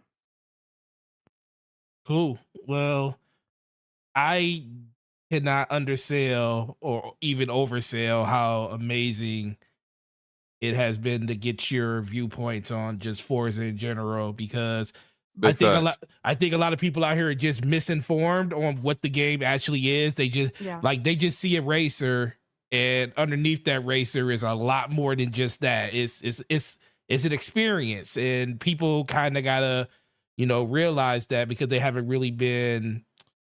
really haven't been, has been something that's been acclimated to them. And I Mhm. get it, because it's not it's not the most approachable game, because you do have to put work in to learn how its systems work. But it's just like Yeah. any other game too. Like, we didn't learn how to run around a corner and shoot somebody by just running around the corner and doing it. We all sucked at some point at every game we played. It just comes down to if you want to stick with it enough, and if this game speaks to you and you think it's something you want to get into. She's one of the ambassadors that you definitely need to reach out to, because she's definitely willing to help people. She talks about it in her streams all the time. And with that, even I just appreciate just the conversation, because that's probably the best deep dive that I've ever heard on somebody just talk about Forza and just its systems and everything. So I appreciate it. I know everybody in the chat does too. Slomo, do you have anything you want to add before we move on to the next thing?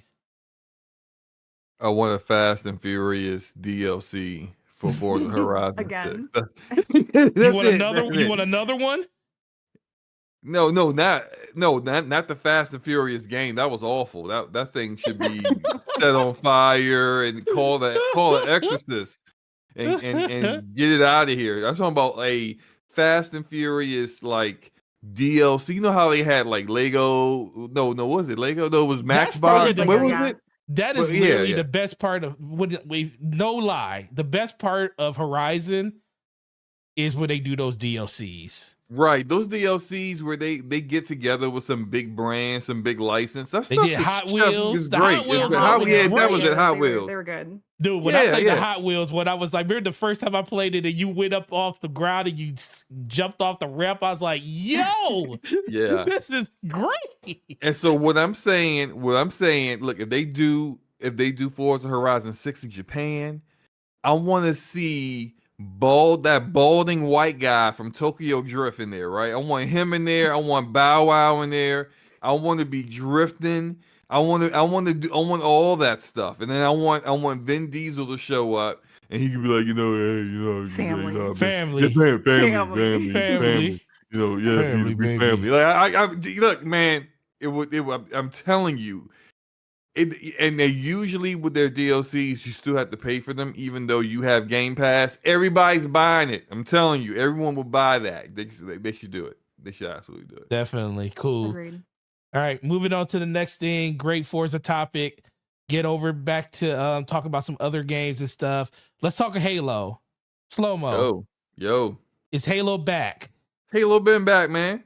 You Been waiting sure? on you. You've been I've been waiting. You've waiting been on waiting you. on me. You've been waiting on me. All right, Slow-mo. All right, I guess I'll start. I'll start since you're waiting on me. I'll start with it. Halo is back. Halo's great. I've been fighting it for months, almost an entire year, because they really pissed me off with Halo Infinite and having these 2-year-long seasons that they've been running over there and Sure telling did. people. Hey, it wasn't 2 years. It was 10 months though. It was almost a full year. Man, when they told They us, got the kind of seasons that they have in Game of Thrones, where it's like a Man. season is like someone's entire lifetime. That's like Man, a when season, they- yeah. when they told me that season 3 was going to come in the spring of the next year, I was like, man, that's 10 months. I was like, I'm out of here, bro. So I was very, very disappointed. And Slow-mo will be the first one to tell you he had to lie to me, almost half a year ago to get me to come back over to Right. Halo to enjoy Wasn't it. lying. You did lie to me. You said it was fixed and it wasn't fixed. They just Okay, fixed, they fixed it fully now. they didn't completely fix the desync at that time, but I knew they was working on it, so don't worry about it. So No, I listen. was back. Listen, And look, I told everyone I wasn't coming back to Halo until they had new leadership, because that whole Bonobo incident pissed me all the way off. right? And I was just like, there's no way that's an accident. Y'all are full of it. I hate y'all. And get these people out of here. and I'm not coming back until Let you me- do. So when Bonnie Ross, came out here and was like, yeah, I'm gonna retire. We all knew what was up. That was that was a forced Listen. retirement. That wasn't a hey, I'm choosing this. They said here's a box. You know what to do with that. So Go ahead. no, just like when I finally came back, I was like, oh okay. And look, Pierre. His last name Heinz. I think Heinz is his last name. Yeah, Heinz. Yeah, at least that's Took what it looks over. like. He took over Master Chief Collection, turned it around. He's now head of the studio. Halo Infinite is looking at it's getting better. Some of the things that people wanted, like Firefight, coming back. Love Like it. all this stuff that we've been saying need to be there. It's coming, and so yeah, man, come on back. Come on back. Forte. Man, that game committed the biggest sin ever. I'm gonna ask Autumn a quick. Autumn, what is the biggest? In your opinion, what is the biggest sin a multiplayer shooter can ever have? In your Honestly, opinion. maybe this just goes for any game, obviously, because I have this with racing games too. But a multiplayer shooter that just feels boring to me, or there's like no, it lacks like, I'm trying to think about how to explain this. It just lacks like oomph when it comes to like you shooting your guns. I There's agree like with that. no feedback. No weight. Yeah. Yeah, I agree with that. You want to know that? You want to know what it was for me in this game? And I agree. Weight is huge because that was my biggest thing with what game was that I was playing? I think it was when we were playing. Remember when I was talking about Marvel's Avengers when it came out, and I said when you hit somebody, you don't feel like there's no weight behind any of those characters. Remember I was talking about it before it came was the out. Hulk. Yeah, because the Hulk was punching like It's like where's the weight? The Hulk It has was like Xbox 360 sound effects. yeah. He's like cocking back and putting everything he got into a punch into like a top flight security guard, and that dude is just eating the punch from the I was Hulk. like, you're standing here still? I was like, what's really going on here? So and your kids should be dead. Yeah, like if how the Hulk are is you punching still... like me? That's a problem. Yes. That's a big problem. It just doesn't make any sense. So yeah, like I understand that. I think for me, what's yours? It's definitely netcode. Desync issues will piss me off. If I'm shooting at somebody and I'm hitting them in the head and they start coming at me like the Terminator, I'm like, yo, what's good? Because you should be dead 10 times over. I literally landed 6 shots on your forehead and you somehow kill me in one. And then I check the replay or in Halo theater mode, and theater mode is showing me not even shooting at you. Let's slow mo. Yeah, it's a decent problem. Slow mo. You hit it on the head. The main reason I couldn't stand Halo at the beginning is the same reason I couldn't stand Battlefield 2042. See, listen, the thing about these games that really irritate me is the moment the game makes me feel like I'm bad at it and I lose because like I can take somebody just beating me. But when I know I'm better than the person and I still lose, I'm like, yo, what's really going on? And then it's validated for like when 343 came out and started talking about the desync issues. I'm like, so I've been losing battles because of desync issues. Okay, I'm done with this game. Same thing happened in Battlefield because I would be getting hit markers in Battlefield 2042 when it first came out. And I was like, why am I getting hit markers and people aren't dying? But then all of a sudden, but then all of a sudden, I would get shot and I would die. Why are you showing this match, Forte? Oh, this is the teabag match. That's why I'm showing it. That's why I'm showing it. That's why we're showing the teabag match. God. It's the greatest match ever. When this game first launched, like there was some nasty hit reg issues where I'm like, bro, I'm shooting people point blank with the bulldog, which obviously is the shotgun, and I'm like, dude, I'm shooting somebody with a shotgun less than a foot from me, and it's doing nothing. I'm getting the hit markers, and it's doing nothing. shooting beanbags at people. It was just like, what's happening here? Yeah. No. So to give you some context on them, this match we fighting these guys in this match. They're full stack too. This is me, Forte, I think Game Logic and Enrique, Yeah. and they started teabagging us, and so we just started like. We just went off on them, and it's just like every time we killed them, we were just teabag, and we were just Eiffel Tower teabag, just double teaming them like every chance we got. And I could tell they were angry because like they would like kill me, and then they would like shoot at my dead body like 7 times Aw, afterward. man. Not like us. So it was just funny. This is a funny. I think I posted this on TikTok. There's the first teabag. There's the first Yep, one. that was the And first one. then- That's where it I'm like- started. Yeah, that's I when it am- started. I'm- And I was just okay. I feel But- like I'm pretty decent towards people multiplayer games when it comes to like Halo or Battlefield, especially Halo when it comes to stuff like this. But like there is some like new neuron activation going on the second I see somebody teabag me. I'm like, okay, now I got to do it back. I was fine Right. before, but now I have to do it back. Right, and it just went on, and we absolutely we slaughtered them in this match. This is pretty funny, but no, I got back on like they kind of fixed Halo Infinite a year ago, really, and when Forge came out and they started getting like more maps in and different modes and stuff, and then taking some of like the best Forge maps and then applying them into into a playlist. I mean, like there really is. You can just play like Halo. You can play this game now, like any way you kind of want to play it now, and it's fun. I haven't played in a little while just because I've been so busy trying to get rid of my backlog and all the other games that I've started this year and then never finished. And I'm getting closer to a place where I could just start jumping back into a lot of my shooters again. But yeah, on the 17th when the new season starts and the new content drops, I will be there. What do I you will think be of there what playing. do you think of the new content, man? Those skins looking pretty sick, bro. Yo, the skins have been looking good for a minute now. Like I got this like last season's content is great. And what I do love about Halo Infinite, and they made this decision early on, and I enjoyed it.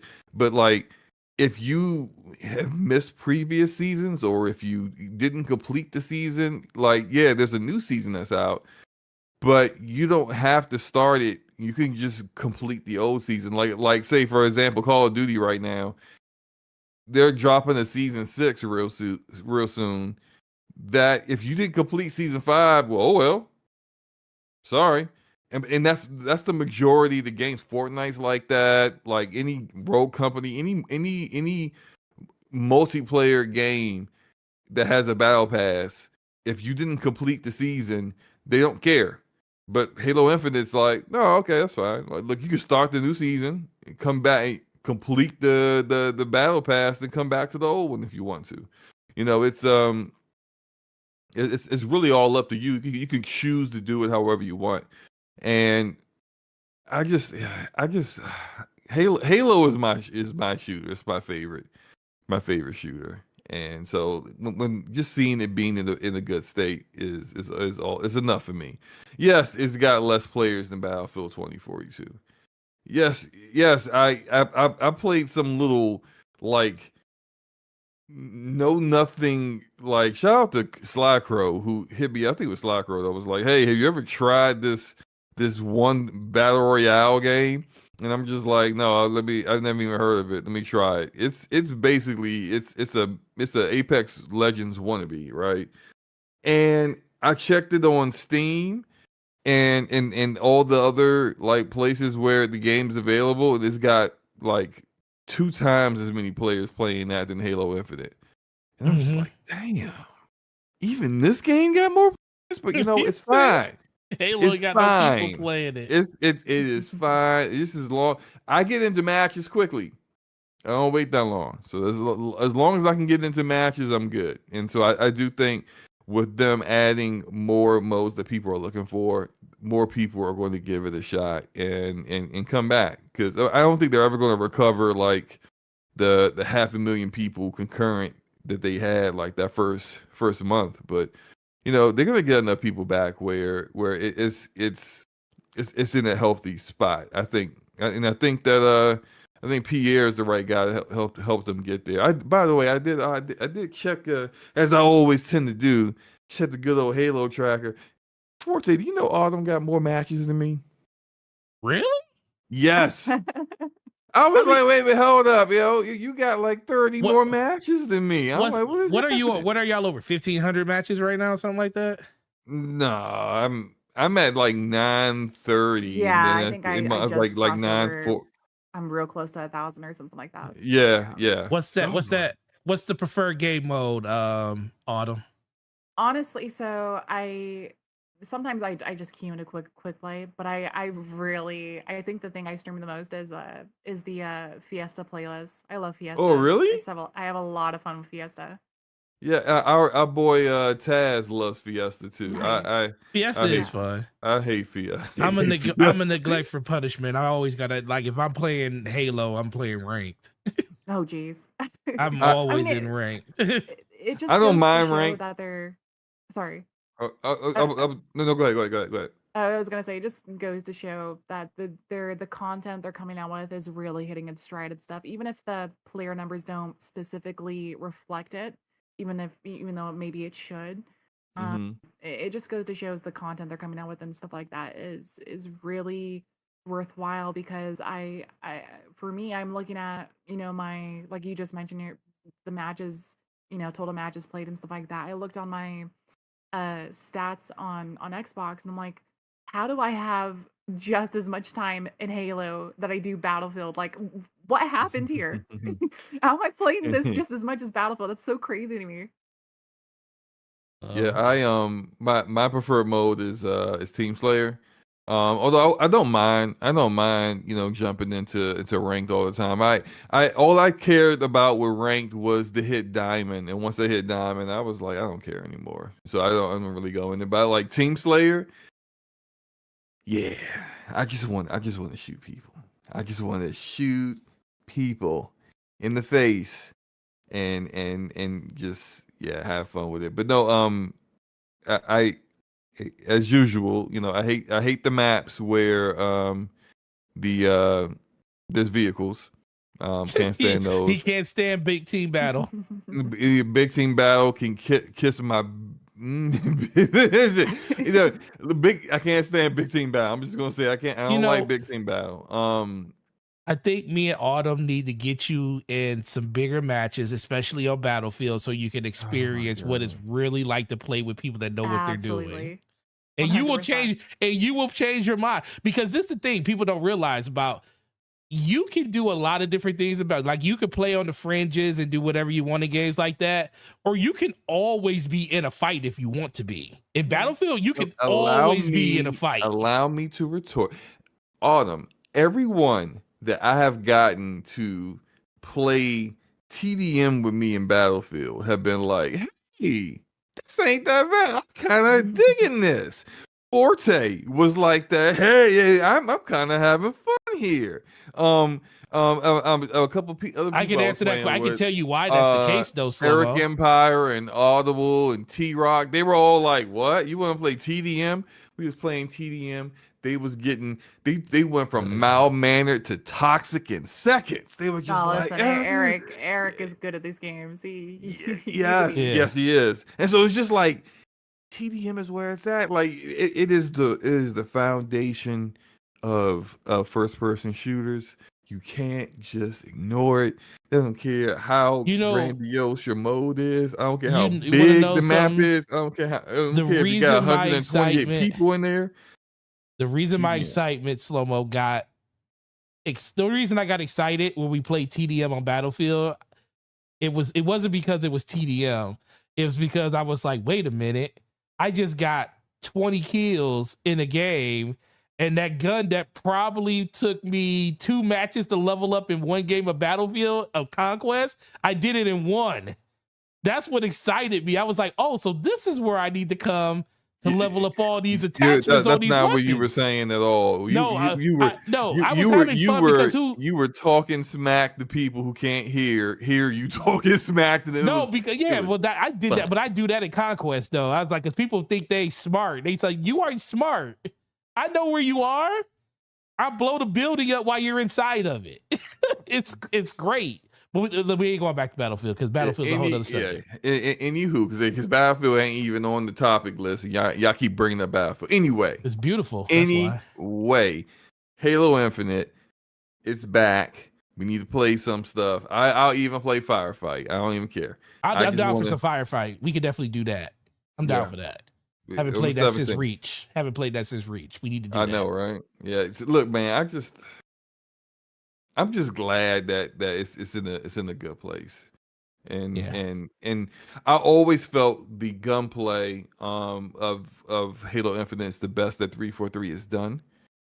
And just to kind of see it shining with more content, which is all the game really needed, was more content to fix the desync. That's really what was really all came down to. But they had to use this trash slip space engine that just messed everything up. I thought I would never say it, but Halo's multiplayer feels better than Destiny right now, and Destiny's I love that game, but that game's broken right now. Well, I love to say it. Well, Destiny multiplayer stinks. No, and Halo Infinite's multiplayer is awesome. It's awesome now. It's awesome now. I'll give you that. All right, moving on to the next subject. Let's talk about some Spider-Man slow-mo. Let's talk about, a game that it's coming out in the next Friday. I know you did a stream on the DPS channel yesterday for an hour, streaming. What was it, Spider-Man 1, or did you do Miles Morales? It was Spider-Man 1. I want to do a replay through Spider-Man Remastered and then Miles Morales before Spider-Man 2 comes out. So I have a week roughly to get that done. I think I shouldn't have any problems getting that done. I'm halfway through the remaster now, and Miles Morales, I'm not doing, I already have platinum both of them on PlayStation, and I didn't 100% them on PC, but I did a fair amount of the content. I will do the DLC for the remaster as well, which is roughly about an additional 6 hours of content. But I'm just mostly because I'm doing a new game plus on Ultimate, which is the highest difficulty. So I don't need to level up. I don't need to do all the other content to get more experience. I can't really I'm level 50. I can't get no more experience. So I can just beeline the main content stuff. And that's pretty much what I'm doing, because I've only really been playing this week, and I'm already halfway through it. So I should have it all knocked out by next Friday, but I'm really excited for it. Just not too happy with Yeah, I know. Yeah, so look on Twitter, I went and muted so much stuff. I muted the word Peter, I muted the word Parker separately, together, Miles separately, Morales separately, Miles and Morales together. I muted Venom, I muted Spider-Man with a hyphen, without a hyphen, Spider-Man 2. I muted every word I could think of that would, and I was fine. And every time somebody was like, hey, block this person, they doing spoilers, bet. I would block them. I wouldn't even look at their profile, right? Because I don't, you never know what you're going to see. I'm looking at just the top right corner so I can hit the little 3 dots and hit block, right? I'm thinking, I'll be good. I'll be good to go. Some of these bastards, I'm not going to say how this person spoiled it, because I don't want to give some lurker dick faces who want to go spoil stuff an idea. So I'm not going to say how they did it, but I got spoiled. And I was just like, man, all that hard work. As I still got spoiled. And then now, apparently today, the first hour got leaked, and I'm just like, come on. So now it's just it's going to be with screenshotting stuff, and it's just, I already have my Twitter timeline set up in a way where, look, no offense to all the people that I follow, but I have bell notifications on for the people I really want to see tweets from. And now even that has got me, because some of them I've seen say some things that have been just like a little too much. Right. So now I'm just like, for the next week, I think on Twitter, I'm just gonna be just not really looking Incognito. at anything. Yeah, I'm not. I may barely even, like, if you tag me in something, I'll look at it. But like, other than that, I'm not really trying to indulge too much, because just people. The rationale behind what they spoiled Starfield, so we're going to spoil Spider-Man 2. But what's going to happen when Fable comes out? What's going to happen when Hellblade 2 comes out? What's going to happen? Like, this is going to keep going on. Like, it's not going to stop. And this tick for tat is just stupid. So stop spoiling games, because you think you're doing it to get back at the PlayStation fanboys, but there are people on your own side that are They're looking playing the game, forward. yeah. Yeah, they're playing that game too, and you're spoiling it for them too, stupid. So Mhm. just stop being a dummy. Be a little bit more mature. Some of y'all like over 40 years old, spoiling video games. Think about, you're over 40 years old, and you're entertaining yourself by posting spoilers from a video game on social media. Yeah, I just want y'all to look in the mirror and just look at yourself and just, do you like what looks back at you? Because I don't know if you do. It just seems super weird. But I'm looking forward to it, regardless of the fact that I've been spoiled of a few things. The things I've been spoiled of aren't like super, they're not like the major plot points, but it's like minor stuff. Regardless, I still don't know a lot of what's going to happen, and I'm really excited. Yeah. Autumn, do you have a PlayStation 5? Hell no, can't afford it. Ooh. Absolutely not. Hey, guess what? That topic at the very end gonna Yep, make it even more unaffordable. You can't afford it now. You definitely ain't gonna be able to afford it at the end of this damn show.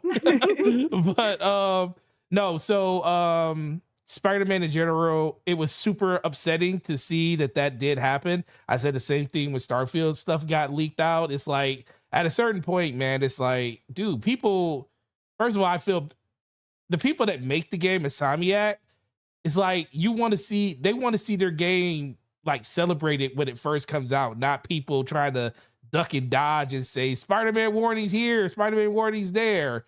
You know, the game comes out in a week and it's going to be phenomenal. The biggest thing, did you see the 2 reviews from Game Explain that got posted about their experience with the game, Slow-Mo? Nope. I've been avoiding stuff, so nope. I haven't seen any reviews. I did hear that there was some early reviews that like Yep. accidentally broke embargo or something 4 days like that. early. Yep, and I'm just like, nope, don't care. I did see someone say that like some comments from those one of those reviews was like, best superhero game I've ever played. And and once I saw that, I was like, well, okay, Yeah, thanks. that's good to know. That was the best thing. That was the thing I took away from it. They basically were just saying like, hey, this is a 10. After sitting on it, it might be a 9.5. But they said it's the best superhero game they've ever played. And Frankly, I hope it's true. Not just for my own personal enjoyment, but for Insomniac. Because Insomniac, as many high quality games they drop, they've never had a game that has had been minimum 90 on Metacritic before. And I would love for this game to be that for them, to finally get over that hump, finally get over the 88 curse that they seem to be on. That thing, like, it's like mostly 88 and 85, somewhere in that range is where they seem to always fall. But it would be great for them to at least get 90 on this one. That would be pretty awesome for them. yeah, definitely. So are you going to be playing day one midnight, or are you going to wake up, or are you going to just wake up early and act like you're going to work on Friday and really not work? Well, I work from home. So But that's what I'm saying. But are you actually going? But are you actually going to no, work? I might be sick You might be. Friday. You You know, might be sick I on might Friday. have a chronic case of I don't know, bubble guts flu. I don't know, something to where I'm not working. So don't ask me nothing because I'll be Autumn. there. Question to you, Autumn. When's the last time you called off sick for a video game? Ooh, that we'd have to And go what game was it? we'd have to go many years back. I think the first game I ever called off sick for uh was The Elder Scrolls Oblivion. Okay. And then the second game I did that unfortunately I regretted a lot because I came off of Motorsport 4 was the first Horizon game. Uh I wanted to stay in for it and I did, and I was very upset at the game and I returned it the next day. So yeah. Full circle.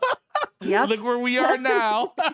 Look where we are now. Yeah. So my first time ever calling off of work because of a video game was Halo 2.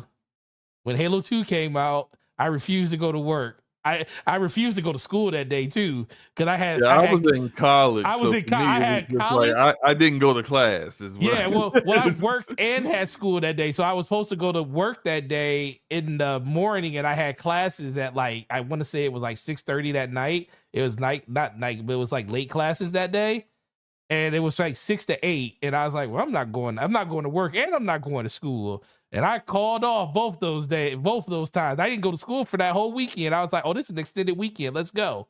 But that was the first time I did it. The last time I did it was for a raid in Destiny, which was the Taken King raid from Destiny 1.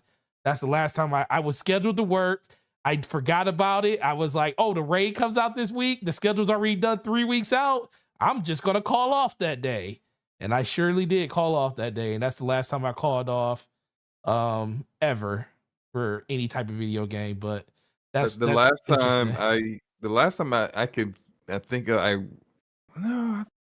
can't remember. I think the first time I ever did it was Mass Effect 3. From work, like called out of work. I think it was Mass Effect 3. When that came out, I was so hyped for that when it came out. So I made sure I was off that entire weekend when Mass Effect 3 came out. I was like, yeah, I'm just gonna not schedule myself to work. But since then, I can't think of any times where I was just explicitly like, yeah, I'm not working today. Well, what's wrong? I don't know what's wrong. I'm sick. Don't bother me, kind of thing. Well, we're grown ups. We're grown ups now, so we just take vacation when we know something's coming out we want to play. That's what we do. That's what we do now. Yeah. Take vacation. All right. So Spider-Man's coming out next week, guys. Preloads are up right now, I believe. So you can actually get the preloads come up in the next couple of days. Midnight's at GameStop. So if you want to get it there, if you're not buying digital, you can get it the night before, if anything like that. So moving on to the next topic, let's talk about this PlayStation Cloud streaming service, man. PlayStation out here trying to up Microsoft with their, services when it comes to like all of the options that you're going to have when it comes to cloud streaming. Currently right now, Xbox cloud services only stream up to 1080p, 60 frames per second right now. And it looks like we're going to get 4K streaming under the PlayStation Cloud Streaming Network, which is, I think, done under AWS right now because of the whole Microsoft thing and the handshake. They're kind of falling back because of all the Activision stuff. Slow-mo being the person. Well, no, you know what, Autumn? Have you ever and will you ever stream a video game in your life?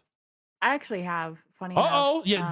Tell us about it. And for our Red, so I'm super sorry that my conversations always go back to Forza, but that's literally fine. Like where my reference points come from. I did it. I have streamed Horizon 5 a couple times now, and for it being 1080p 60, it actually is very, very, very good. Latency was there no latency? No. It wasn't to the point where I'm like, well, I can't play this at all. Absolutely not. It actually felt really good. And I kept going back onto that to do cloud streaming for some reference videos and clips for John Linneman over at Digital Foundry because he was asking about how cloud streaming is on Xbox currently.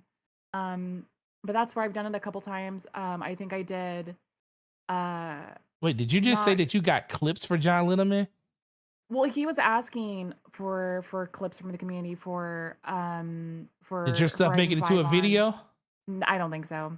Oh, I was about to Um, say, man, you got to show us but the yeah, he was video that yeah, made it he was in. yeah.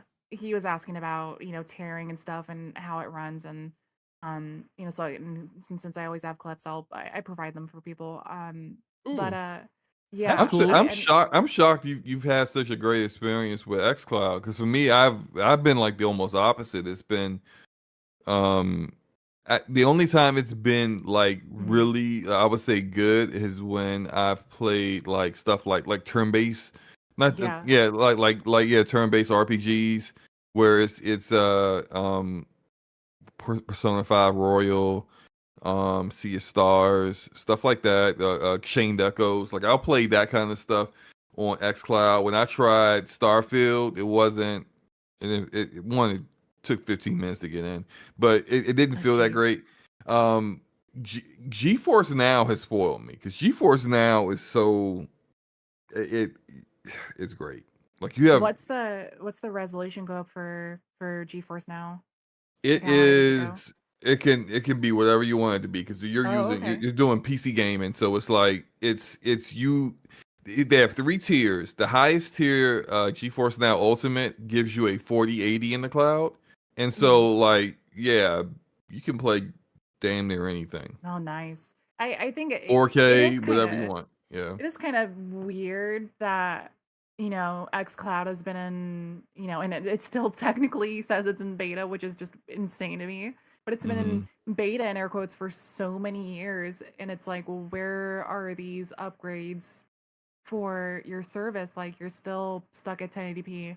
The bitrate is hit or miss depending on what your internet is, and like I've heard like such a wide range of um opinions on xCloud where I hear people have like they have like 400 something megabits per second down or upload speed, which is what Hmm. you're looking for anything having to do with cloud streaming. You always look for your upload speed, and they're saying they're Yeah. struggling on this. Whereas, Yeah. like I said, I'm having a good experience, and my upload speed doesn't go past 10 megabits per second. So it's like it's weird that there's such a discrepancy there, Yeah. compared to you know PlayStation now that's doing all of these, or PlayStation Plus or whatever it's called at this point. Doing all of these upgrades where now it's 4K 60, and I'm sure the bitrate is probably going to look a lot better. The artifacting and stuff like that on stream is going to look better as a result of it just being a higher resolution than 1080p. It's not going to macro block as much or anything like that, and it's just you know it's interesting. I think Microsoft definitely has a lot to improve on when it comes to that compared to where PlayStation is at now currently, because it seems like they've passed them. Yeah. Now I haven't had a great experience with PS Now as well. Like I've done a little remote play on mobile on a few times on my iPad, on my iPhone a few times as well. And I haven't even been able to really like play something like Until Dawn and feel comfortable with it. And I think it's mostly kind of dude, I'm very sensitive to latency. And if it doesn't feel good, I'm not like especially if it's a game where timing is important or I need to be able to kind of like get as little as latency as possible in order to really be successful. I just don't even want to touch it. And so I think them doing 4K is fine. But depending on how people choose to consume the cloud streaming with PlayStation, the 4K is not really going to matter. Like if you're playing off of your phone, name a phone that has a 4K resolution. I don't know any. A So real it's just 4K resolution. yeah, like so it's like and the screens are so small that like Right. The you pixel like density and all that. yeah, Yeah. 1080p is fine. You know, like at the most 1440p, and then there's like you don't even need that. You could be at 720p and be okay, depending on the size of the screen. It's really about the latency. Can you play literally any game in your library or any game that you want to play? And what's important is that you're not thinking about it. Like you're just immersed in the game and you're just playing. And the device that you're playing on is no longer important. When you can reach that kind of enjoyment in a game, that's when it's really working for you. I get that from GeForce Now. I haven't got that from very many other cloud gaming services. Stadia, I did feel that with Stadia, but also the Stadia controller. I think that controller connected through that controller also would connect through the cloud as well. It wasn't Bluetooth to like the device that you're playing off of, which you could. It is now because Stadia is dead. But like then the way a way for them to deal with the latency between your inputs on the controller to what you're actually seeing on screen was to just have that connected to the cloud as well, which is I think a smart way of going about it. I'm not sure if PlayStation's doing that or not, but I again I just want to reiterate that like it's fine that they're doing 4K. What's most important, the most important thing when it comes to cloud game is latency. Yeah. Is your how well does it run? How is the experience overall? And if they can nail that, it's going to be it'll be successful for what it is. It's not going to be a replacement for like native, but if you're the kind of person that you're playing a game and then you had to run somewhere and you pull out your phone and connect a backbone to it and continue on that same game, like that's something that people have been able to do within the Xbox ecosystem for a few years now. It'll be great to be able to have that be just as seamless for PlayStation 2. Hmm. No, yeah, I agree with that. I think ultimately it just comes down to I I don't think any, like I said on the podcast yesterday with Enrique and Hamp and everybody, and shout out to B Money being on there too, and you Slow Mo. Um it's this isn't for us. All this stuff that's happening inside of the cloud gaming network, if it's there for you to partake in, and it's great to hear that Autumn had a really good experience with it in her neck of the woods and streaming it, but everybody's not going to have that experience. So hopefully it does get to the point where you know it does become more of a mainstream thing, because I do like the fact of like when you boot up your Xbox or boot up whatever tech that you have that has the cloud streaming on it, you could just play it right there. Like there was many a times just to see what a game was like, I didn't want to download it because I didn't want to like commit to deleting something off my drive that I might want to play still, just to see if a game was good. And then you could just go into your Xbox and you just click on stream and it will pull it up, and you'll get like the gist of what the game is. And then if you want to play the native experience because you enjoyed it, you can. And I think that's great.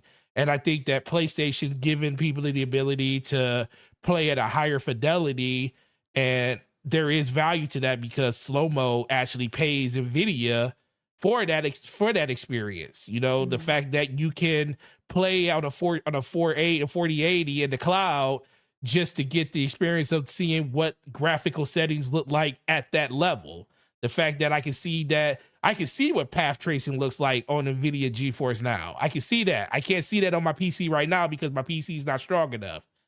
So I can't get the experience that I want to get. Your GPU specifically. Your GPU is not good enough for it. I mean, but the fact that you can see it, you can see it in photo mode. You can see it in photo mode. You just won't be able to walk around and enjoy it in real time. Not at 6 FPS. No, that's 6 FPS. At a nice 6 FPS. Not so I think that's I think smooth.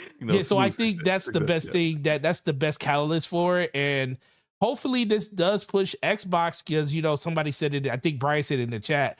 Xbox has put a huge emphasis on what cloud gaming is going to be for them in the future, and they're talking about in their leaked documents that they want more than double of their subscriber base right now. That's currently they want them to be off platform, and off platform means they want most of these people streaming or on a mobile phone. So hopefully at PlayStation pushing out, updates like 4K, 60 frames per second, 1440p, 620 frames per second.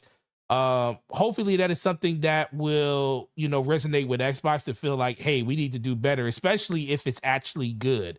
Because I think that's the thing we got to wait for. It launches on the 17th in Japan, and it's coming, I think, on the 28th to North America. So if it's good, then I think it's gonna push Microsoft to give us a better overall, service overall than what we have Competition is now. good. And the competition is Competition is good. And that's all that really matters. Moving on to the last topic, I'm gonna let Autumn leave off on this because she doesn't have a PlayStation because of the price point. And and let's be for real, it hurt in 2012 or 2000. It hurt in 2013. It hurt again in 2020. Yep. When I had hurts. When I went out and bought both. Listen, I tell the story of time. In 2013, when I bought my Xbox and my PlayStation, I bought the system that I wanted most first. I was like, I want my Xbox day one. I got home and my wife was like, hey, because PlayStation came out the week before Xbox that time. I got home on the day the PlayStation came out and she was like, hey, where's your PlayStation? I was like, I could wait to get it. It's a lot of money to spend literally this week. I got my Xbox pre-order. That's all I really want right now. And she said, do you want the PlayStation? I said, well, of course I want the PlayStation, but that's a lot of money to spend, right? That's $1,000 in less than 2 weeks. And she was like, go to the store and get your PlayStation. I was like, you ain't got to tell me twice.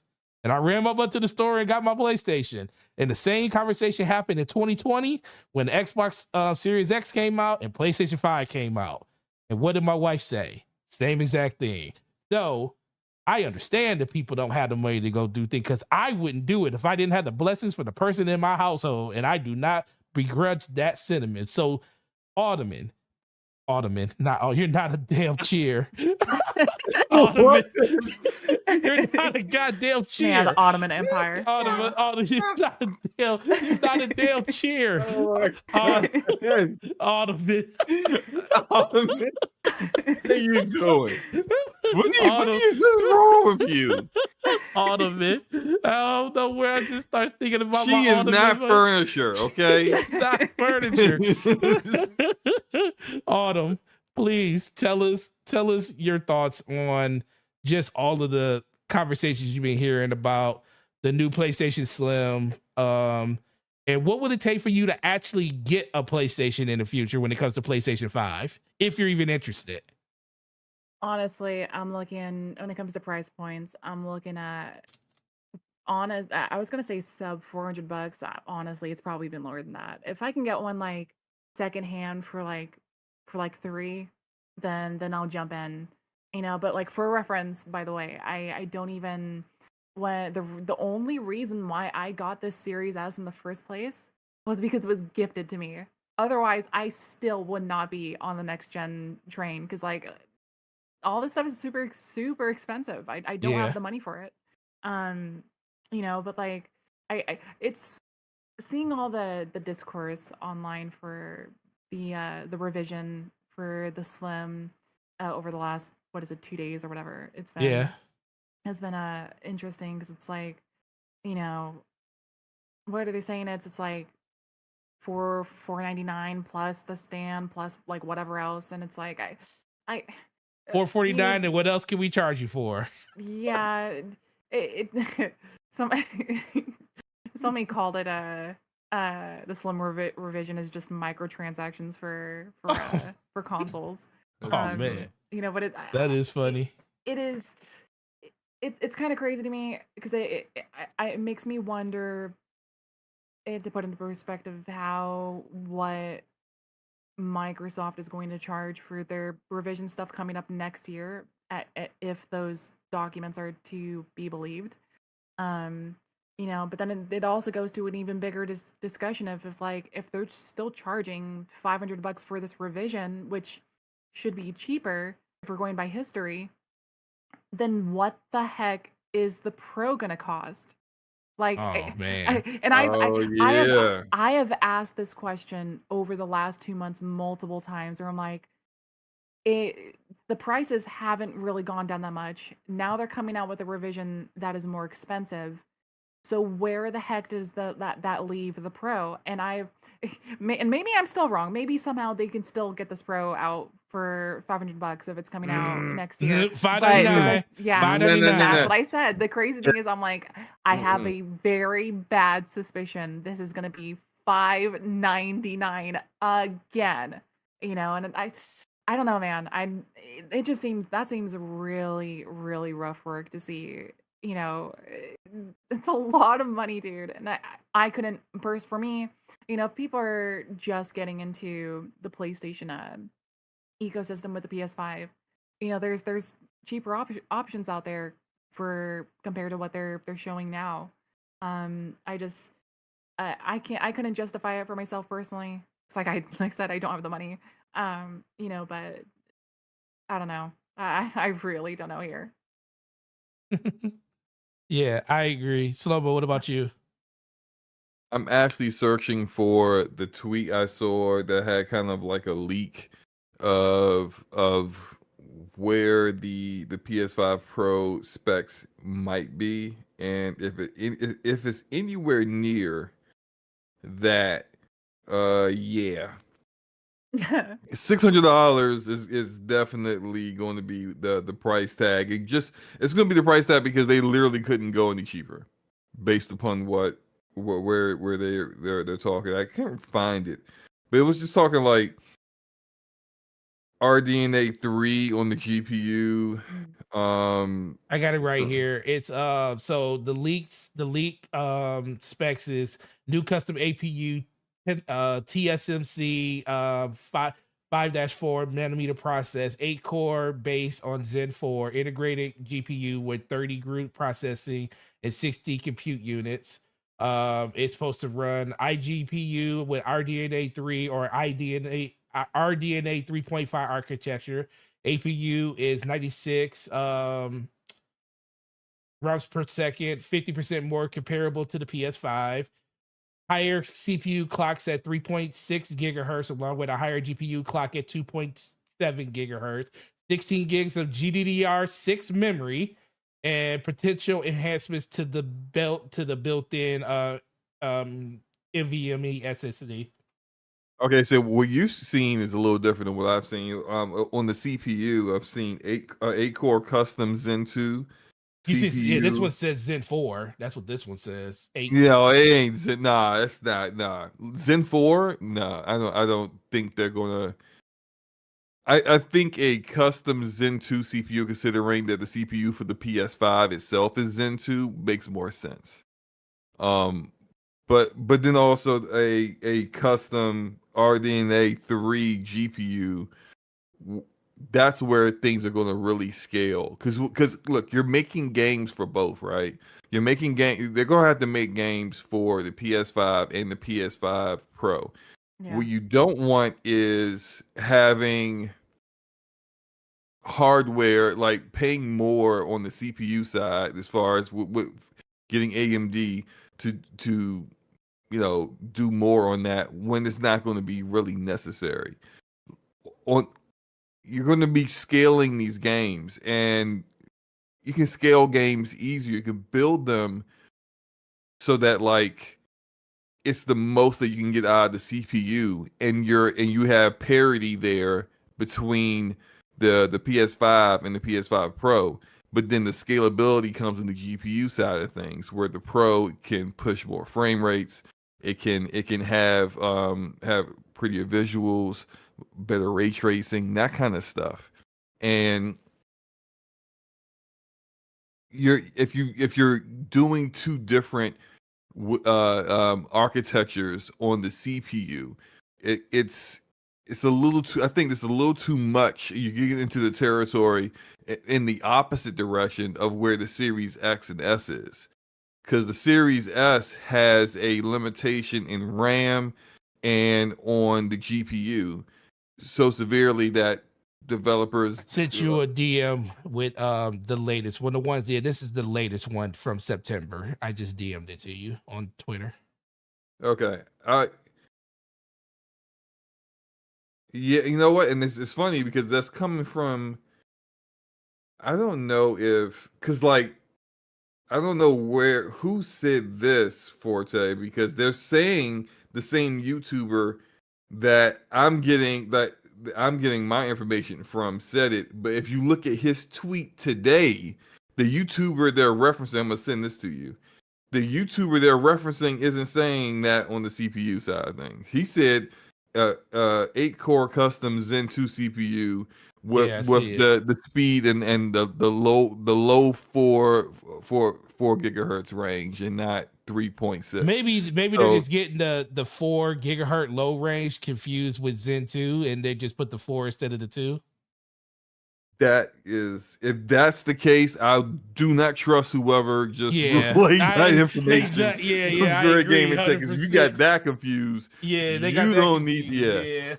Right. So You're I right think. about that. I mean, to get back to like, yeah, whatever it's going to be, it's going to be $600 minimum. Is what we're looking at on that. And if you're the kind of person that I know a lot of times we say stuff like, well, if you really care about power, you should be on PC. But the reality of it is that like, if you really like PlayStation first party games, some people are willing to wait and some people aren't. And if you're not willing to wait, or if you're the kind of person that you do care about power, but you don't care about having to build your PC, you don't want to spend the money on a pre-built, then yeah, you're going to want more power on the console side of things. So there is a market for this. It's probably not going to be a massive market. Like I think they know their demographic and their community well enough to know that how many people are going to jump in on this. And it's not going to sell. Like, remember last gen when they had the PS4 Pro? And remember, like, when they would do those special, like the special Spider-Man console? Was the special Spider-Man console a PS4 Pro? No, it was a regular PS4. No, it's a regular PS4. Because they understand their demographic. And yes, there's going to be a hardcore community of PlayStation gamers. They're going to get this PS5 Pro day one, no questions asked. As soon as the pre-orders are up, they're hitting refresh. They're refreshing their screen so they can get in there and get it bought as soon as possible. And then the vast majority of PlayStation gamers don't care. They want a PS5. They if they are interested, they're gonna be more like how Autumn is, where I'm not going to go spend all that money on the console. I will just get the bare minimum and I'll be fine with it. And that's a lot of gamers. That's the vast majority of gamers. And so this refresh, the slim, I mean, to keep it a buck, they looked at the pricing of things. I said this to Forte when it first came out. Me and him were talking on the phone, and I was just like, they probably regret pricing the original digital PS5 at $400. Oh yeah, I agree with that 100%. They probably wish they would have made it what the price is now for the digital, which is $450. Because if you look at it, right,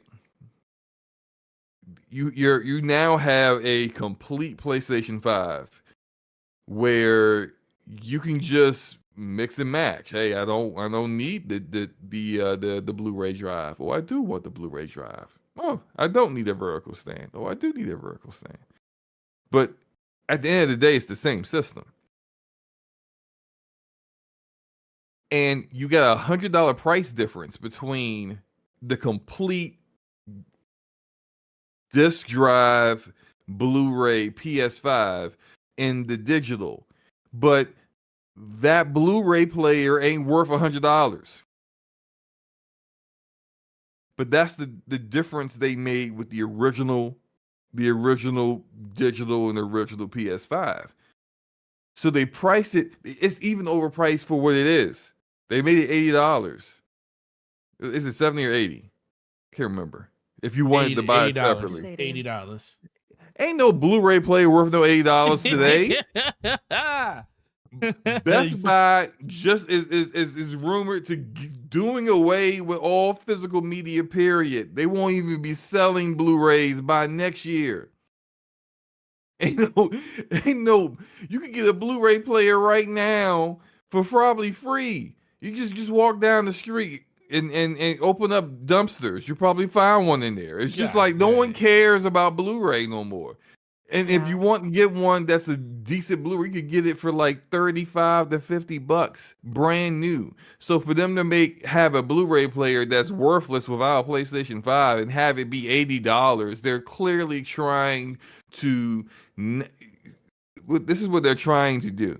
They want you to piecemeal your way up to it, or they're also thinking about the fact that like they don't want people to just buy the digital and then separately buy an appropriately priced PlayStation Blu-ray attachment and then come out less than $500.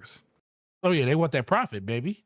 Right. So they brought the price up for the digital to $450. Then they priced this at $80. So if you bought it all separately, it's $530 on top taxes.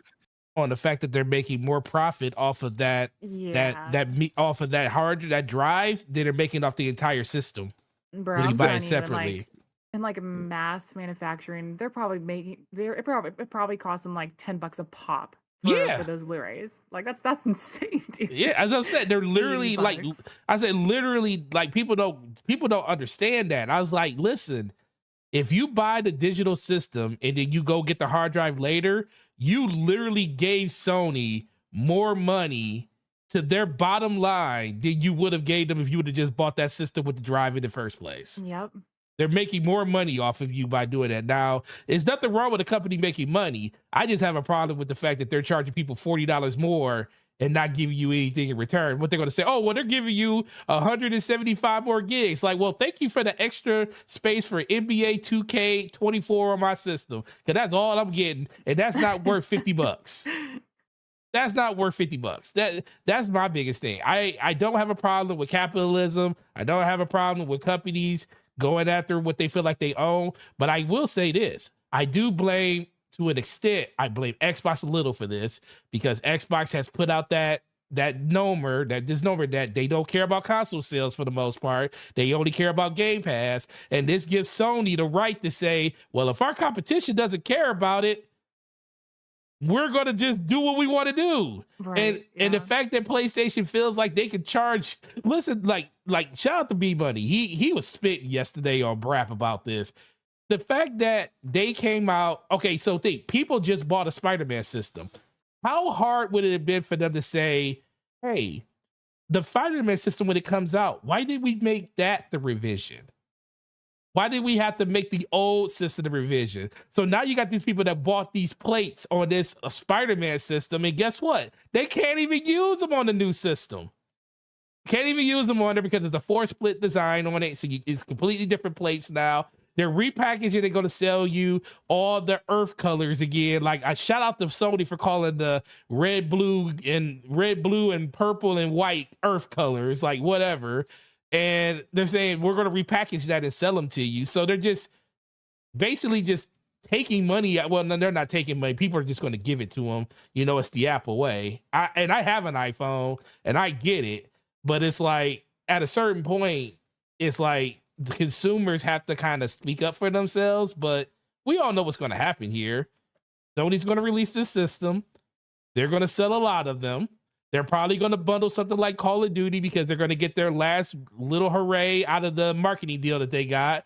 And they're going to bundle Call of Duty with this system, and they're going to sell like crazy. and they're going to Yeah, have a bunch of them out there in the they're gonna ecosystem, they're and they're gonna going to sell end the out life. of the they're gonna sell out of the current stock for the original PS5 And they're going to end the individual. life it. Yep, they're not gonna make those. Once these new ones go into production and start being sold to retailers, they're not making the old ones anymore. They're gonna sell out of stock out all those. They've been trying their best. If you notice, they've been like bundling games, doing all kinds of strange bundles with the PS5, trying their best to sell as many as possible. And I think they want to get as much as that stock out as possible because this new refresh PS5 is also cheaper to produce. So they're making a lot more money off of each sale than they were before. Okay, so a couple people in the chat Yep. getting on me because I'm talking because I blame Xbox. I don't blame Xbox in general for the fact that what Sony's doing. I blame you because it's all about competition. And right now, and nobody in this chat can say that Xbox prioritizes the console like they do anything else. Like Game Pass is the ecosystem for them. And that's fine. That's not a problem. But we also got to realize the other side of that. When your competition knows that you do not value that part of the business as much as you value something else, they're going to make moves and make decisions that impact other parts of gaming. And that's what, like we just talked about it when it came to like the xCloud and stuff.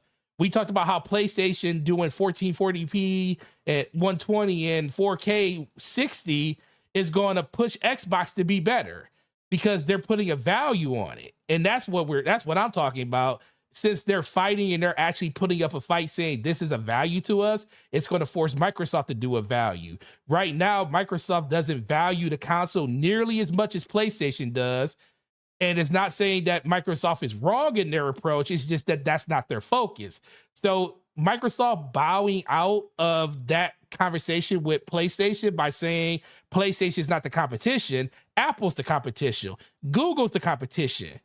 You know, Android and stuff, those are the competition. Those are the people that we are basically at war with, you know, quote unquote, to use that term. That's who they're fighting the war with. They're not fighting with PlayStation. So I'm just saying with Xbox basically saying, we don't care about the console space like that. We can't compete with we can't, what did Phil Spencer say? We can't out console Sony. He said that literally in a deposition that we can't out console Sony. So when they hear that, you're telling them that they can do whatever they want to do in console. And this is what happens. So I'm not mad at them or anything. It's just the overall way of the world when someone has an advantage over you and there's nobody to fight back against it, then they kind of screw everybody over. Thank God PlayStation isn't my primary platform, because it's probably would piss me off even more if it was, because I don't want to pay $50 more for something I don't have to. But Sony feels like they can do that because there's nobody to fight against them to say, hey, if you do this, we're going to undercut you massively. And PlayStation doesn't feel like that's going to happen. But go ahead, Slomo. You got something else. I think I understand what you're saying, but I believe this is more about brand power than anything. Oh yeah, that's the biggest thing. The PlayStation brand is really so strong that they can make these kind of moves and it doesn't affect them one bit. It doesn't change anything as far as they're concerned. They're still going to be selling a ton of consoles. I think even if Xbox was selling more, they still would do this because Xbox selling more or less still doesn't affect their brand. They're doing this because, and I think the comparison to Apple is pretty apt in this sense, because at the kind of pricing they're doing, the vertical stand thing. Look, I this is very anecdotal, but like everyone that I know that has a PS5, nearly every screenshot I've seen of their PS5, or they use it horizontal. I'm sorry, vertical. They use it vertical. Everyone's doing it vertical. You're charging for the vertical mount. Yeah, they're like, charging people for a mount. So we will give you a mount. We will give you the one you don't want. Yeah, But right. if you Exactly. if the one you want, we're gonna charge you for that. That's some Apple stuff. Like, and Apple can get away with it because Apple gets people to buy stuff that isn't even like innovative or even all that like really high quality just by putting a letter in front of it and say, hey, it's they know, oh, I gotta buy that. That's the iHat. That's Yeah. the i wallet. That's the i whatever. They know that's Apple. That's that I'm the i It person, so is. they're gonna get it. And PlayStation don't have it like Apple, quite like Apple. Like they can't get people to buy just anything because if they could, then Yeah. PS Now Would would have actually been more be successful, will be very and more yeah, successful, and right? the Vita would have been more successful. And when it comes into there are maybe Nintendo. Actually, no, not maybe.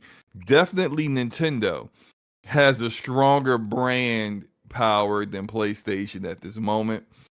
Uh, because only Nintendo could sell you cardboard and people actually buy it. Only Nintendo could be selling you an outdated piece of crap like the Nintendo Switch, and it's still outselling, far more advanced hardware that's Did you out see the there. numbers for the Nintendo the Mario system in Japan? The numbers It, were double it's in the Japan. same. They just changed the colors. Why do y'all keep buying it? But Listen, they that keep they keep buying it. doing it. You see, it's brand power. Sony Yeah. has that, and Sony understands that we have brand power. So this is what we're going to do. We know what you like. We're going to charge you more for that. What are you going to do? Yeah. And there's And one. and Yeah. Go and ahead. when you have brand power, you can get people to just buy it. They don't even think about it. They just Yeah. get it. There are people who are right now have, and I'm not just not calling anybody out that's in the chat, but there are people who have pre-orders for the PS Portal right now, have admitted they got very little use for it. I Oh might yeah. be able to use this on the toilet. I'm gonna try it out. See, I'm just kind of curious what it's gonna do. One of my They friends just they get that thing, and I they was like, don't even why? know why they want it. They just buying it. And there'll be the same people that tell you that's a compromised experience. I don't like playing my games that way. I want to play games natively on my hardware, that kind of deal, right? They want to But play they'll GT. still get it. They'll still pre-order the PS Portal because it's that brand power. Yeah. Yeah. And I and with agree. that, and I'm not gonna call them idiots like Pixel in the chat calling them idiot. They're not dumb. Pixel is They're calling them not. idiots. They're not dumb people, but they anything that has to do with that brand they buy, they cap for, I and they're going to jump on it, and it's just Sony's not stupid. These are people who have like very detailed data, and they discuss these things, and they got more data than we do on this stuff, and they know what their community is about. And so they yeah. know how the best way to manipulate that to make the most money out of it. Mm-hmm. I I mean, agree. look, I was reading some of those emails that came out with the ABK stuff, and like I'm not saying I thought the Xbox leadership was dumb or anything, but just the way they discuss, like sometimes some of the decisions they made, I didn't think they really like discuss these things in detail the way we do sometimes. But I'm looking at these emails and I'm just like, oh man, they just really breaking it down, and I wish that they would break down some looking at Redfall before it came out, but but they Yeah. didn't. But they get in deep into this kind of stuff to understand their community and what their communities are about. And PlayStation knows their community. Their community is going to be just fine. They can do this. They can charge them more, and they They know give it's him going to be less. fine. It give them less. They could increase the price of PS Plus. Provide app didn't even provide what they said they were going to provide with the service initially. Mm-hmm. Still not have done that and still give you nothing of additional value when they increase the price, and they know it's going to be fine. Mm-hmm. Because what are you PlayStation guys that play COD going to do? Not play COD? What you going to cancel PS your PlayStation? We at least get you go down to essential, which Yeah, we increased that $20. Like they understand how to get the most money out of their community, and look, if you don't like it, don't buy it. yeah, That's the brand power that's the power that we have as a group. If we're not cool with something, like I unsubbed from PS from that the PS Plus. I unsubbed from it. sure did.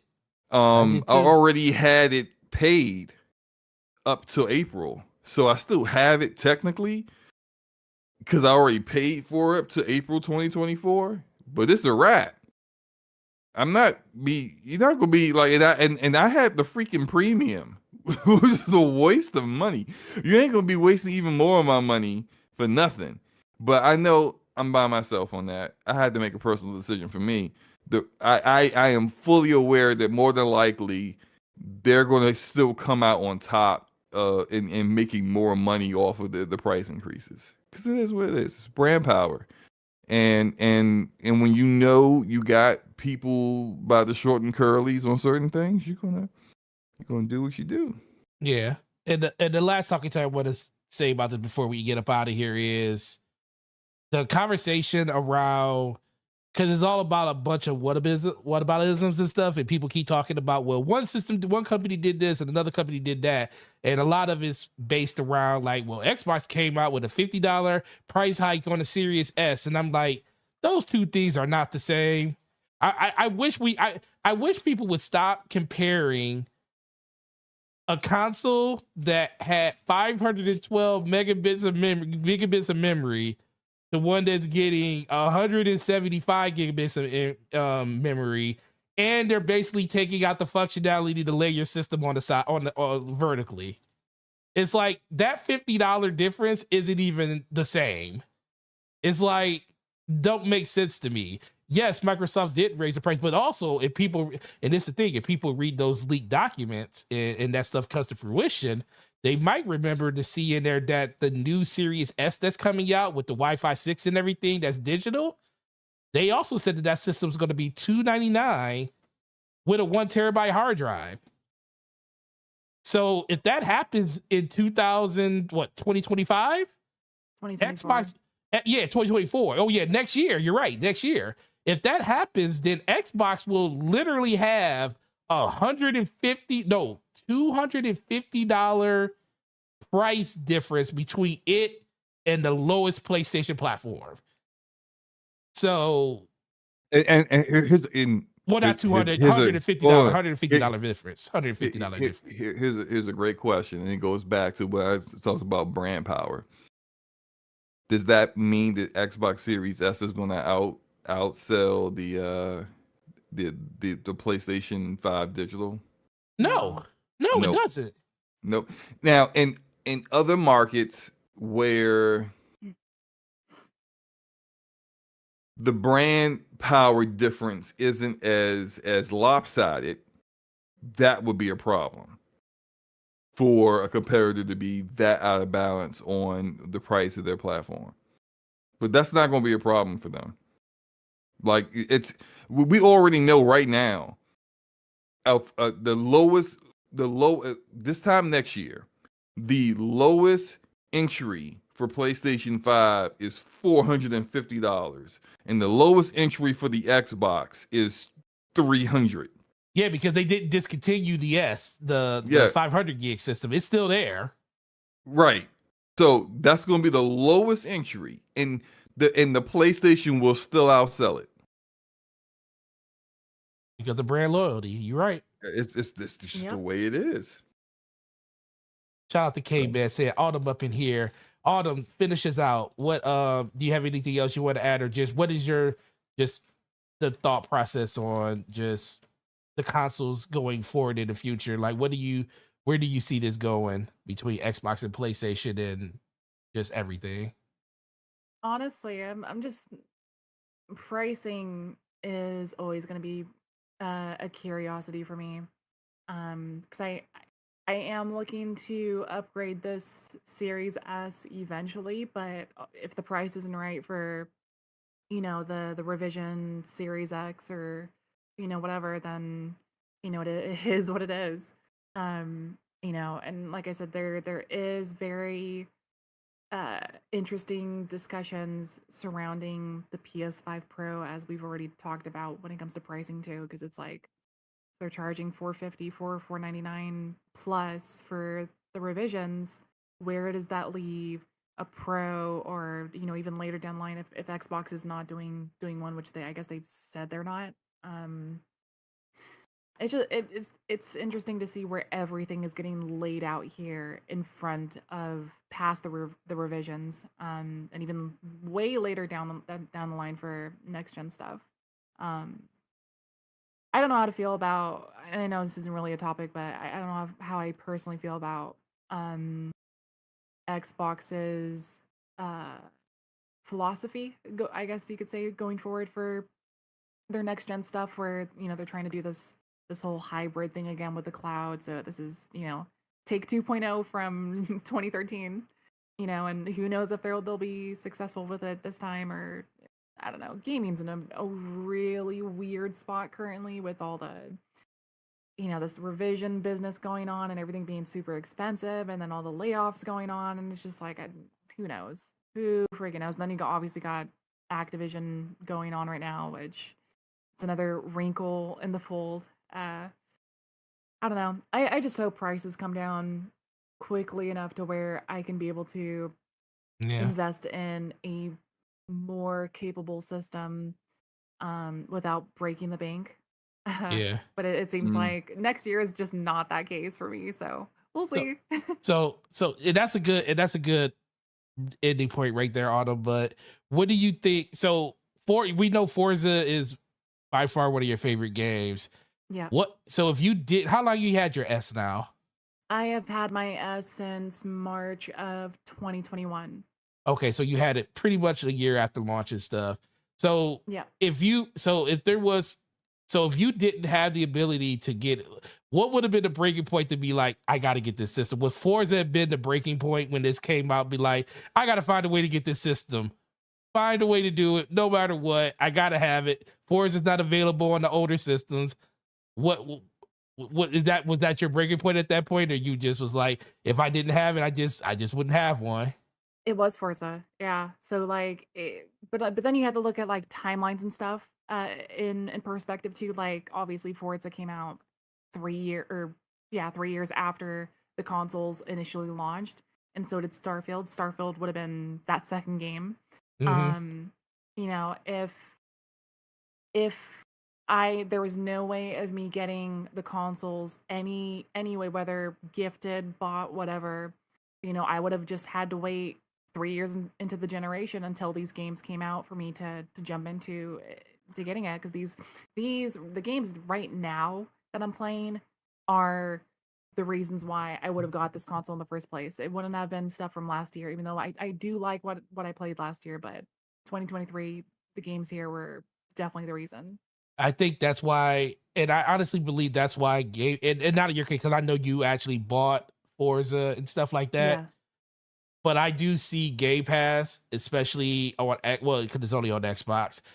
Game Pass is basically saving people the money to be able to go out and buy these systems. So the fact that you don't have to spend money on the games because you can Yeah. just get into the subscription service and not have to worry about spending $70 on the game. I always tell people that is the greatest equalizer that Xbox has at their disposal. Now they just need to promote it to a level where the casual fan or the casual gamer sees it more than they see it now. Because right now I still don't see enough marketing out there. I think you're going to see a huge ramp up of that once they finally get this Call of Duty situation all Yeah. under control. Because I think at that point, that's when they're going to go into like, let's start really pushing and getting Mhm. people to know what this service is about. Because And that's something that's always been a sore point for Microsoft and Xbox specifically, where their marketing is just, it's such a wide spectrum for them, where sometimes, like, you'll have brief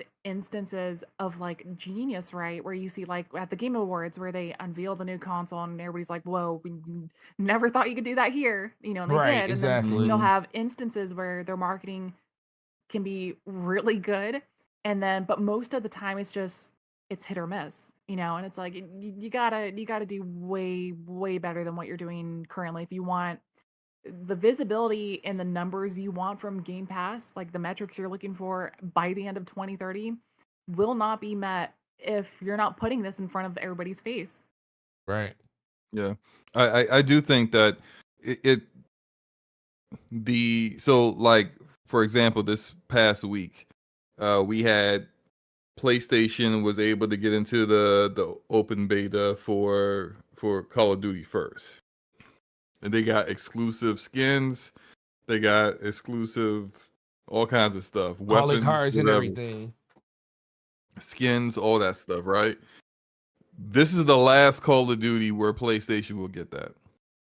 This is the last Call of Duty where PlayStation will get the marketing when a Call of Duty commercial is seen off of in the middle in the mid roll of a YouTube ad, or on you pull up TikTok and you scroll into the next video and there's a Call of Duty commercial, or just on shoot you're watching an NFL football game and they run a commercial doing a timeout. This is the last Call of Duty where PlayStation will be spoken of in the same breath as Call of Duty Yeah, in definitely. marketing. There's just going to be it's going to be parity across the board, and if anything, you're going to see in Game Pass. They're going to be pushing a lot of people to, hey, you don't even have to buy a card this year. It's in Game Pass. What would be smart for them to also do is, if you got Game Pass Ultimate, whatever the top tier, whatever stuff that people normally would get when they would buy that $100 version of Call of Duty, you get that too, right? Yep. But or do what they did with Starfield, where it was like you have access to the standard Starfield Standard Edition, but if you want that early access and the Constellation Edition, all you're really doing is spending $30, and you got Yep. that because the base game is already in your subscription. Hmm. If they're doing stuff like that, it's not going. I'm not saying it's going to shift the Call of Duty community. That's not really how this stuff works. But every year, more gamers are getting into gaming. Yep. Newer generations of kids, and Call of Duty is still popular. Look, Hmm. my son's 13, and my son was like, "Hey, Dad, can I play Call of Duty?" I was like, "Nope, shut up."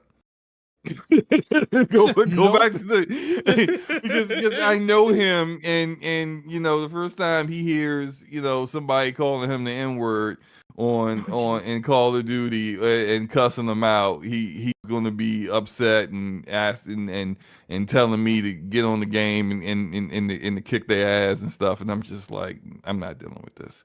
So no, Yeah. but he's not mature enough for that yet. But the fact that I asked him, I was like, "So why do you want to play Call of Duty?" And he's like, "Because my friends are at school are playing it. They just started playing it. They just stopped playing Fortnite and Roblox, and now they're playing Call of Duty." Uh, you pulled on your heartstrings. Yeah, and so it's just like every year, he's in 8th grade. Every year, more and more kids are getting into that demographic that is the Call of Duty demographic. They're entering into that realm. And when they're getting in there, like my son also was like, "Yeah, I want a PlayStation 5." And I was like, "Why you want a PlayStation 5?" Because my friends have a PlayStation 5. That's it. Couldn't tell me a single game on PlayStation 5, but he wants a PlayStation 5. Yeah. I told him, "You want to play? You can play mine. I'm not buying you a $500 console you're not going to use. Just not. I'm not doing it." But this as the reason why I'm bringing all this up is that for these newer generations, when they're getting into this and they see the marketing. Now, we being educated, knowledgeable gamers are like, Some Call of of Duty's us. still coming out on some of us. Call of Duty's still coming out on PlayStation. I don't need to buy an Xbox to play COD. I'm good. The newer gamer who The doesn't tablet know that. gamers. The tablet Yeah, gamers. those kids don't know that. So when they see the marketing, this has been happening for years. They see the marketing, and at the end goes PlayStation. They think I gotta get a PlayStation in order to play this game. You don't. Is They that how never your kid had. used to say PlayStation? No, that's the way they say PlayStation in the commercial. Come on, man. Anyway, look, we saw this happen. We saw this happen earlier in the year with Harry Potter. Yeah, with Hogwarts. Hogwarts Legacy. People, hundreds of thousands of people. I gotta play the Harry Potter game on PlayStation. It's on every freaking thing. We saw it on Destiny. It's on PC and Xbox too, bruh. Yeah. No, but you know, look at the end of the commercial. What system did they say it was on? PlayStation. Thank you. So. Yep. That's how that stuff works. It's not going to be a process where by 2025 the majority of like it has flipped the percentages. Oh no, it's gonna be a slow turn. Yeah, it's Leave going that to like- take yeah. time. It's a slow, but they understand that. They understand how that works, and so Yeah. they know that's why we still need that play. We can't take Call of Duty off of PlayStation. We ain't gonna be like it's going to completely severely hit our money. That's where a significant percentage of the Call of Duty players are. Now we saw the breakdowns. It's massively mobile. With Call of Duty Mobile, that's like half of the people that play Call of Duty are there, and then it's PC, then it's PlayStation, then it's Xbox. You can't just say it's only on Xbox and PC and think you're not going to take a massive hit. You know, on you know when you drop that next card game the next year. So you have to actually break it down in a way where it's like we still need them, and we're going to keep that there. But what we're hoping is that as the marketing continues to do what it does, and that newer gamers come in, not these old guys that already are set in their ways, but newer gamers come in, we might see those numbers change. And so, all that to say, I forgot what the point was. You was ranting. You was ranting, bro. You was ranting. going. I forgot what my point was. I think I was talking. Oh, okay. Wait. No, I forgot it. It's gone. It's gone. It's All gone. right. It's gone. I'm Well, old, man. I that's forget. cool. Yeah, I was ranting about some stuff. Yeah, you were but right, but we was letting you go, man. It's cool. It's cool. It was everything I said was true though. Yeah, everything was true. I It was don't know what true the purpose and honest, was. true, honest, and to the point. And then I just want to, because we were just talking about Big Man Mo. He says if Xbox keeps doing what they're doing right now in the cadence and quality, and PlayStation still doesn't care, and they're dropping one game a year, what do you think they will overtake will happen?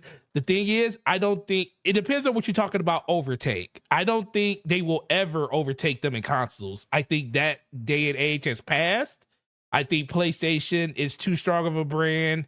Unless PlayStation just drops the ball royally on the hardware side of it and something's wrong with their system, I just don't think Xbox can surpass them in that market anymore. But if we're talking about in engagement, player numbers and stuff like that, I think you're talking about next generation. I think this generation is kind of set in stone. But once, like Slomo just said, once we get into the next generation and the next system that Xbox releases is staunchly ingrained with Call of Duty beside it, and you're talking about Game Pass day and date and everything, that's when you see the opportunity for Xbox to, I give them a 10% chance in leading the next generation in sales, in console sales, with Call of Duty being the being the catalyst of it. But I think next generation, Xbox is their player numbers is going to go through the roof because of things like that. And I think that would be the best opportunity for Game Pass to really take off. I think it will shift the numbers though, but it won't shift them too much because look, yeah, it won't shift them too much. What also came out from the ABK deal and all that other stuff was PlayStation statistics showed that only 6 million PlayStation gamers only play Call of Duty. And then it was an additional, I can't remember what the additional was, but there's like there was a smaller number than that, I think, that played Call of Duty like 75% of the time on PlayStation. So if you look at like total, like what's the lowest total sales of a PlayStation console, like the PS3 at like 86 or 88 PlayStation million. 1. PlayStation 1. What's PlayStation 1? What was that? It's lower than that. I think it was in the 50s, but PlayStation 3 was 86. PlayStation 2 was 155. Well, I mean, that's so far back. That's so many decades. But it does, what I mean is that at the bare minimum, 2000s, yeah, PlayStation 3. Yeah, you're looking at like anywhere between 85 to 100 million, 100 million install base that is consistently either on last gen console right now with the intention of getting the next one, the current gen, or they're on current gen. Like 6 million ain't really a lot. See, what it's really about is a combination of a number of really popular games that the casual audience gets, and Call of Duty is definitely has a mind share part of that. But it's not just Call of Duty. It's Call of Duty. It's 2K. It's FIFA. Depending if you're in Europe, replace Madden with FIFA. In America is Madden, and you get these kind of games that have that. And if already just one of those games is about the marketing's, got people thinking they need to have a PlayStation to play it, then hey, what else is available here? Oh, these other games I also play, and that's all I really play. If you only really play 3 games a year, you're gonna go probably buy yourself a PlayStation.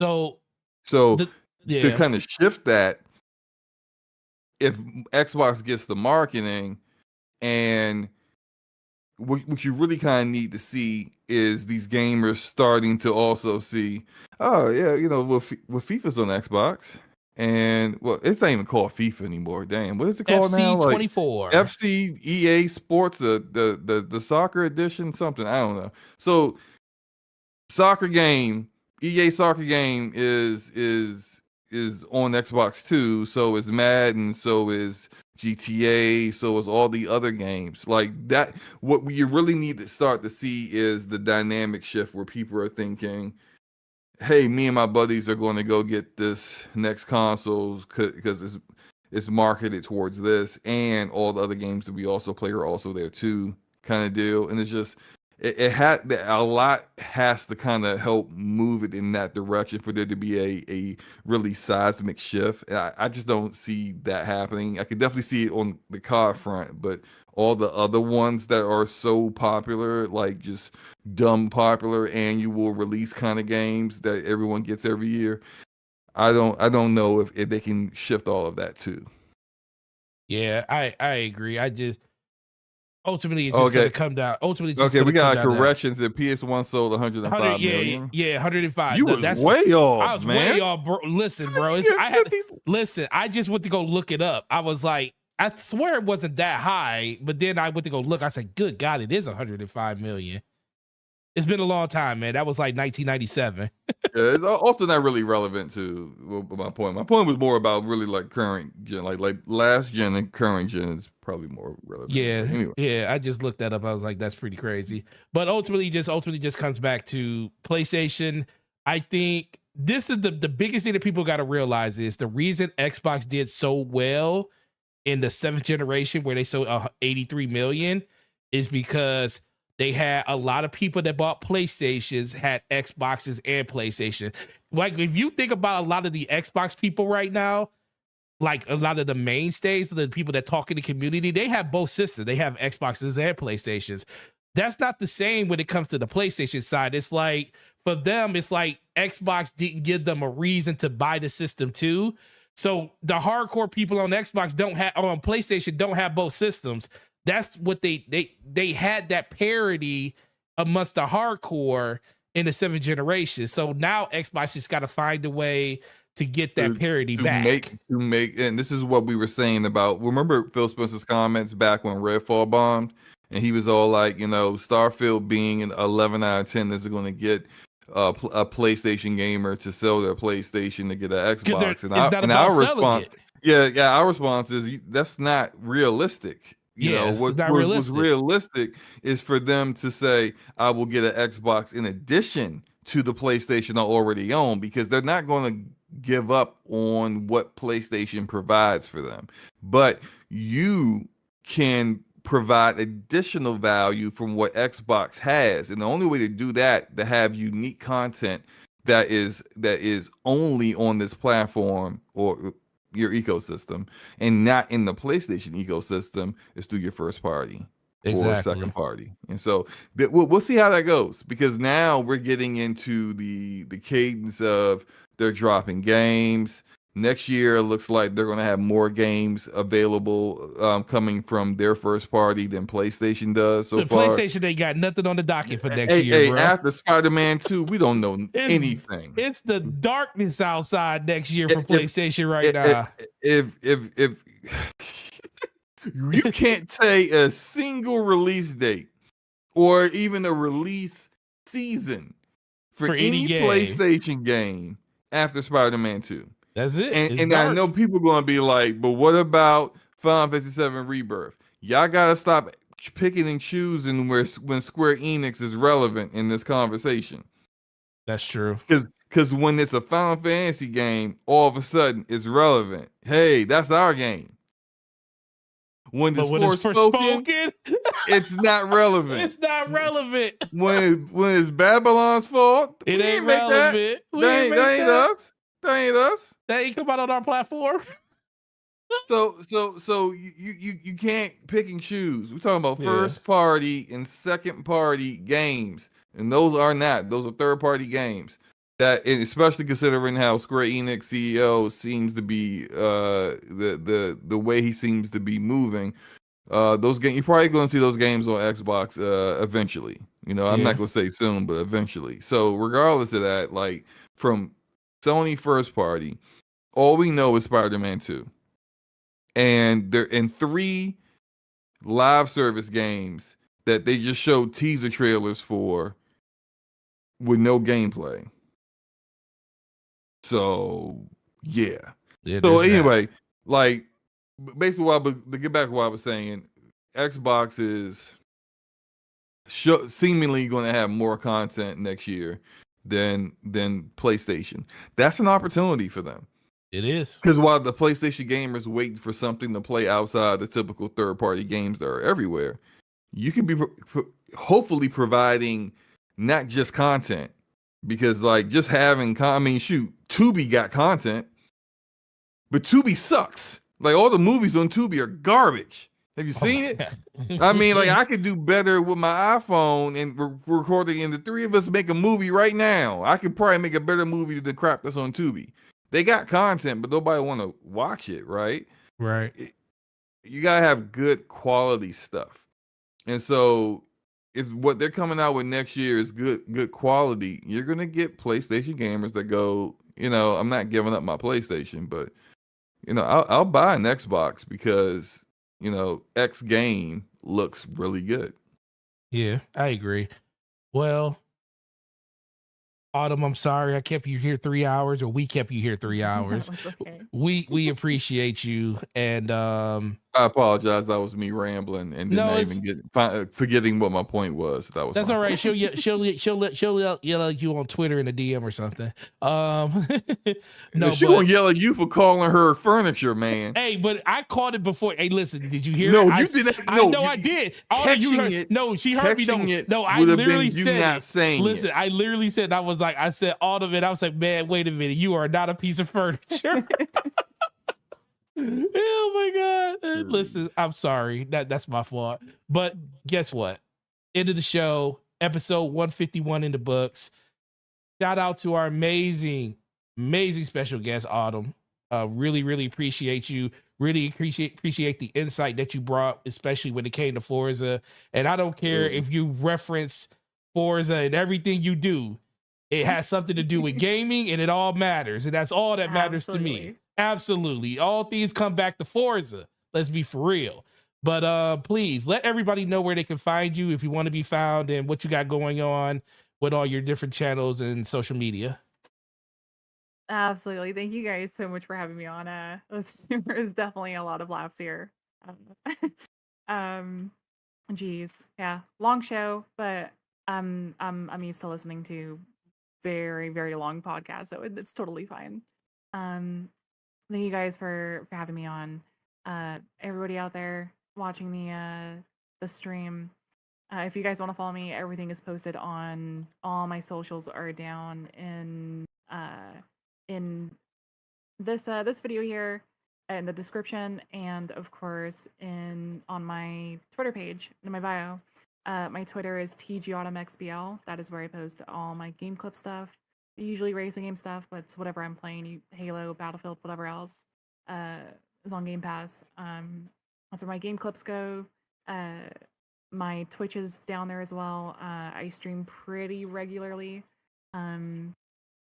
Sometimes I try to make it once a day, but if not, it's usually once a week if I can.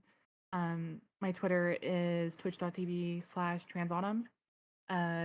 Same as my Discord name, and my gamer tag is the same as well. Capital T space capital A. But that's all my socials below. Thanks for having me on, guys. No, absolutely. We No really problem. appreciate you. Absolutely, and it won't be the last time. You're more than welcome to raid the refrigerator just like everybody else now. Yeah. Take your shoes off, wear a hat in the house. You can do all that stuff now. And like she said, all the stuff is linked down in the description. So make sure you click those things to check her out.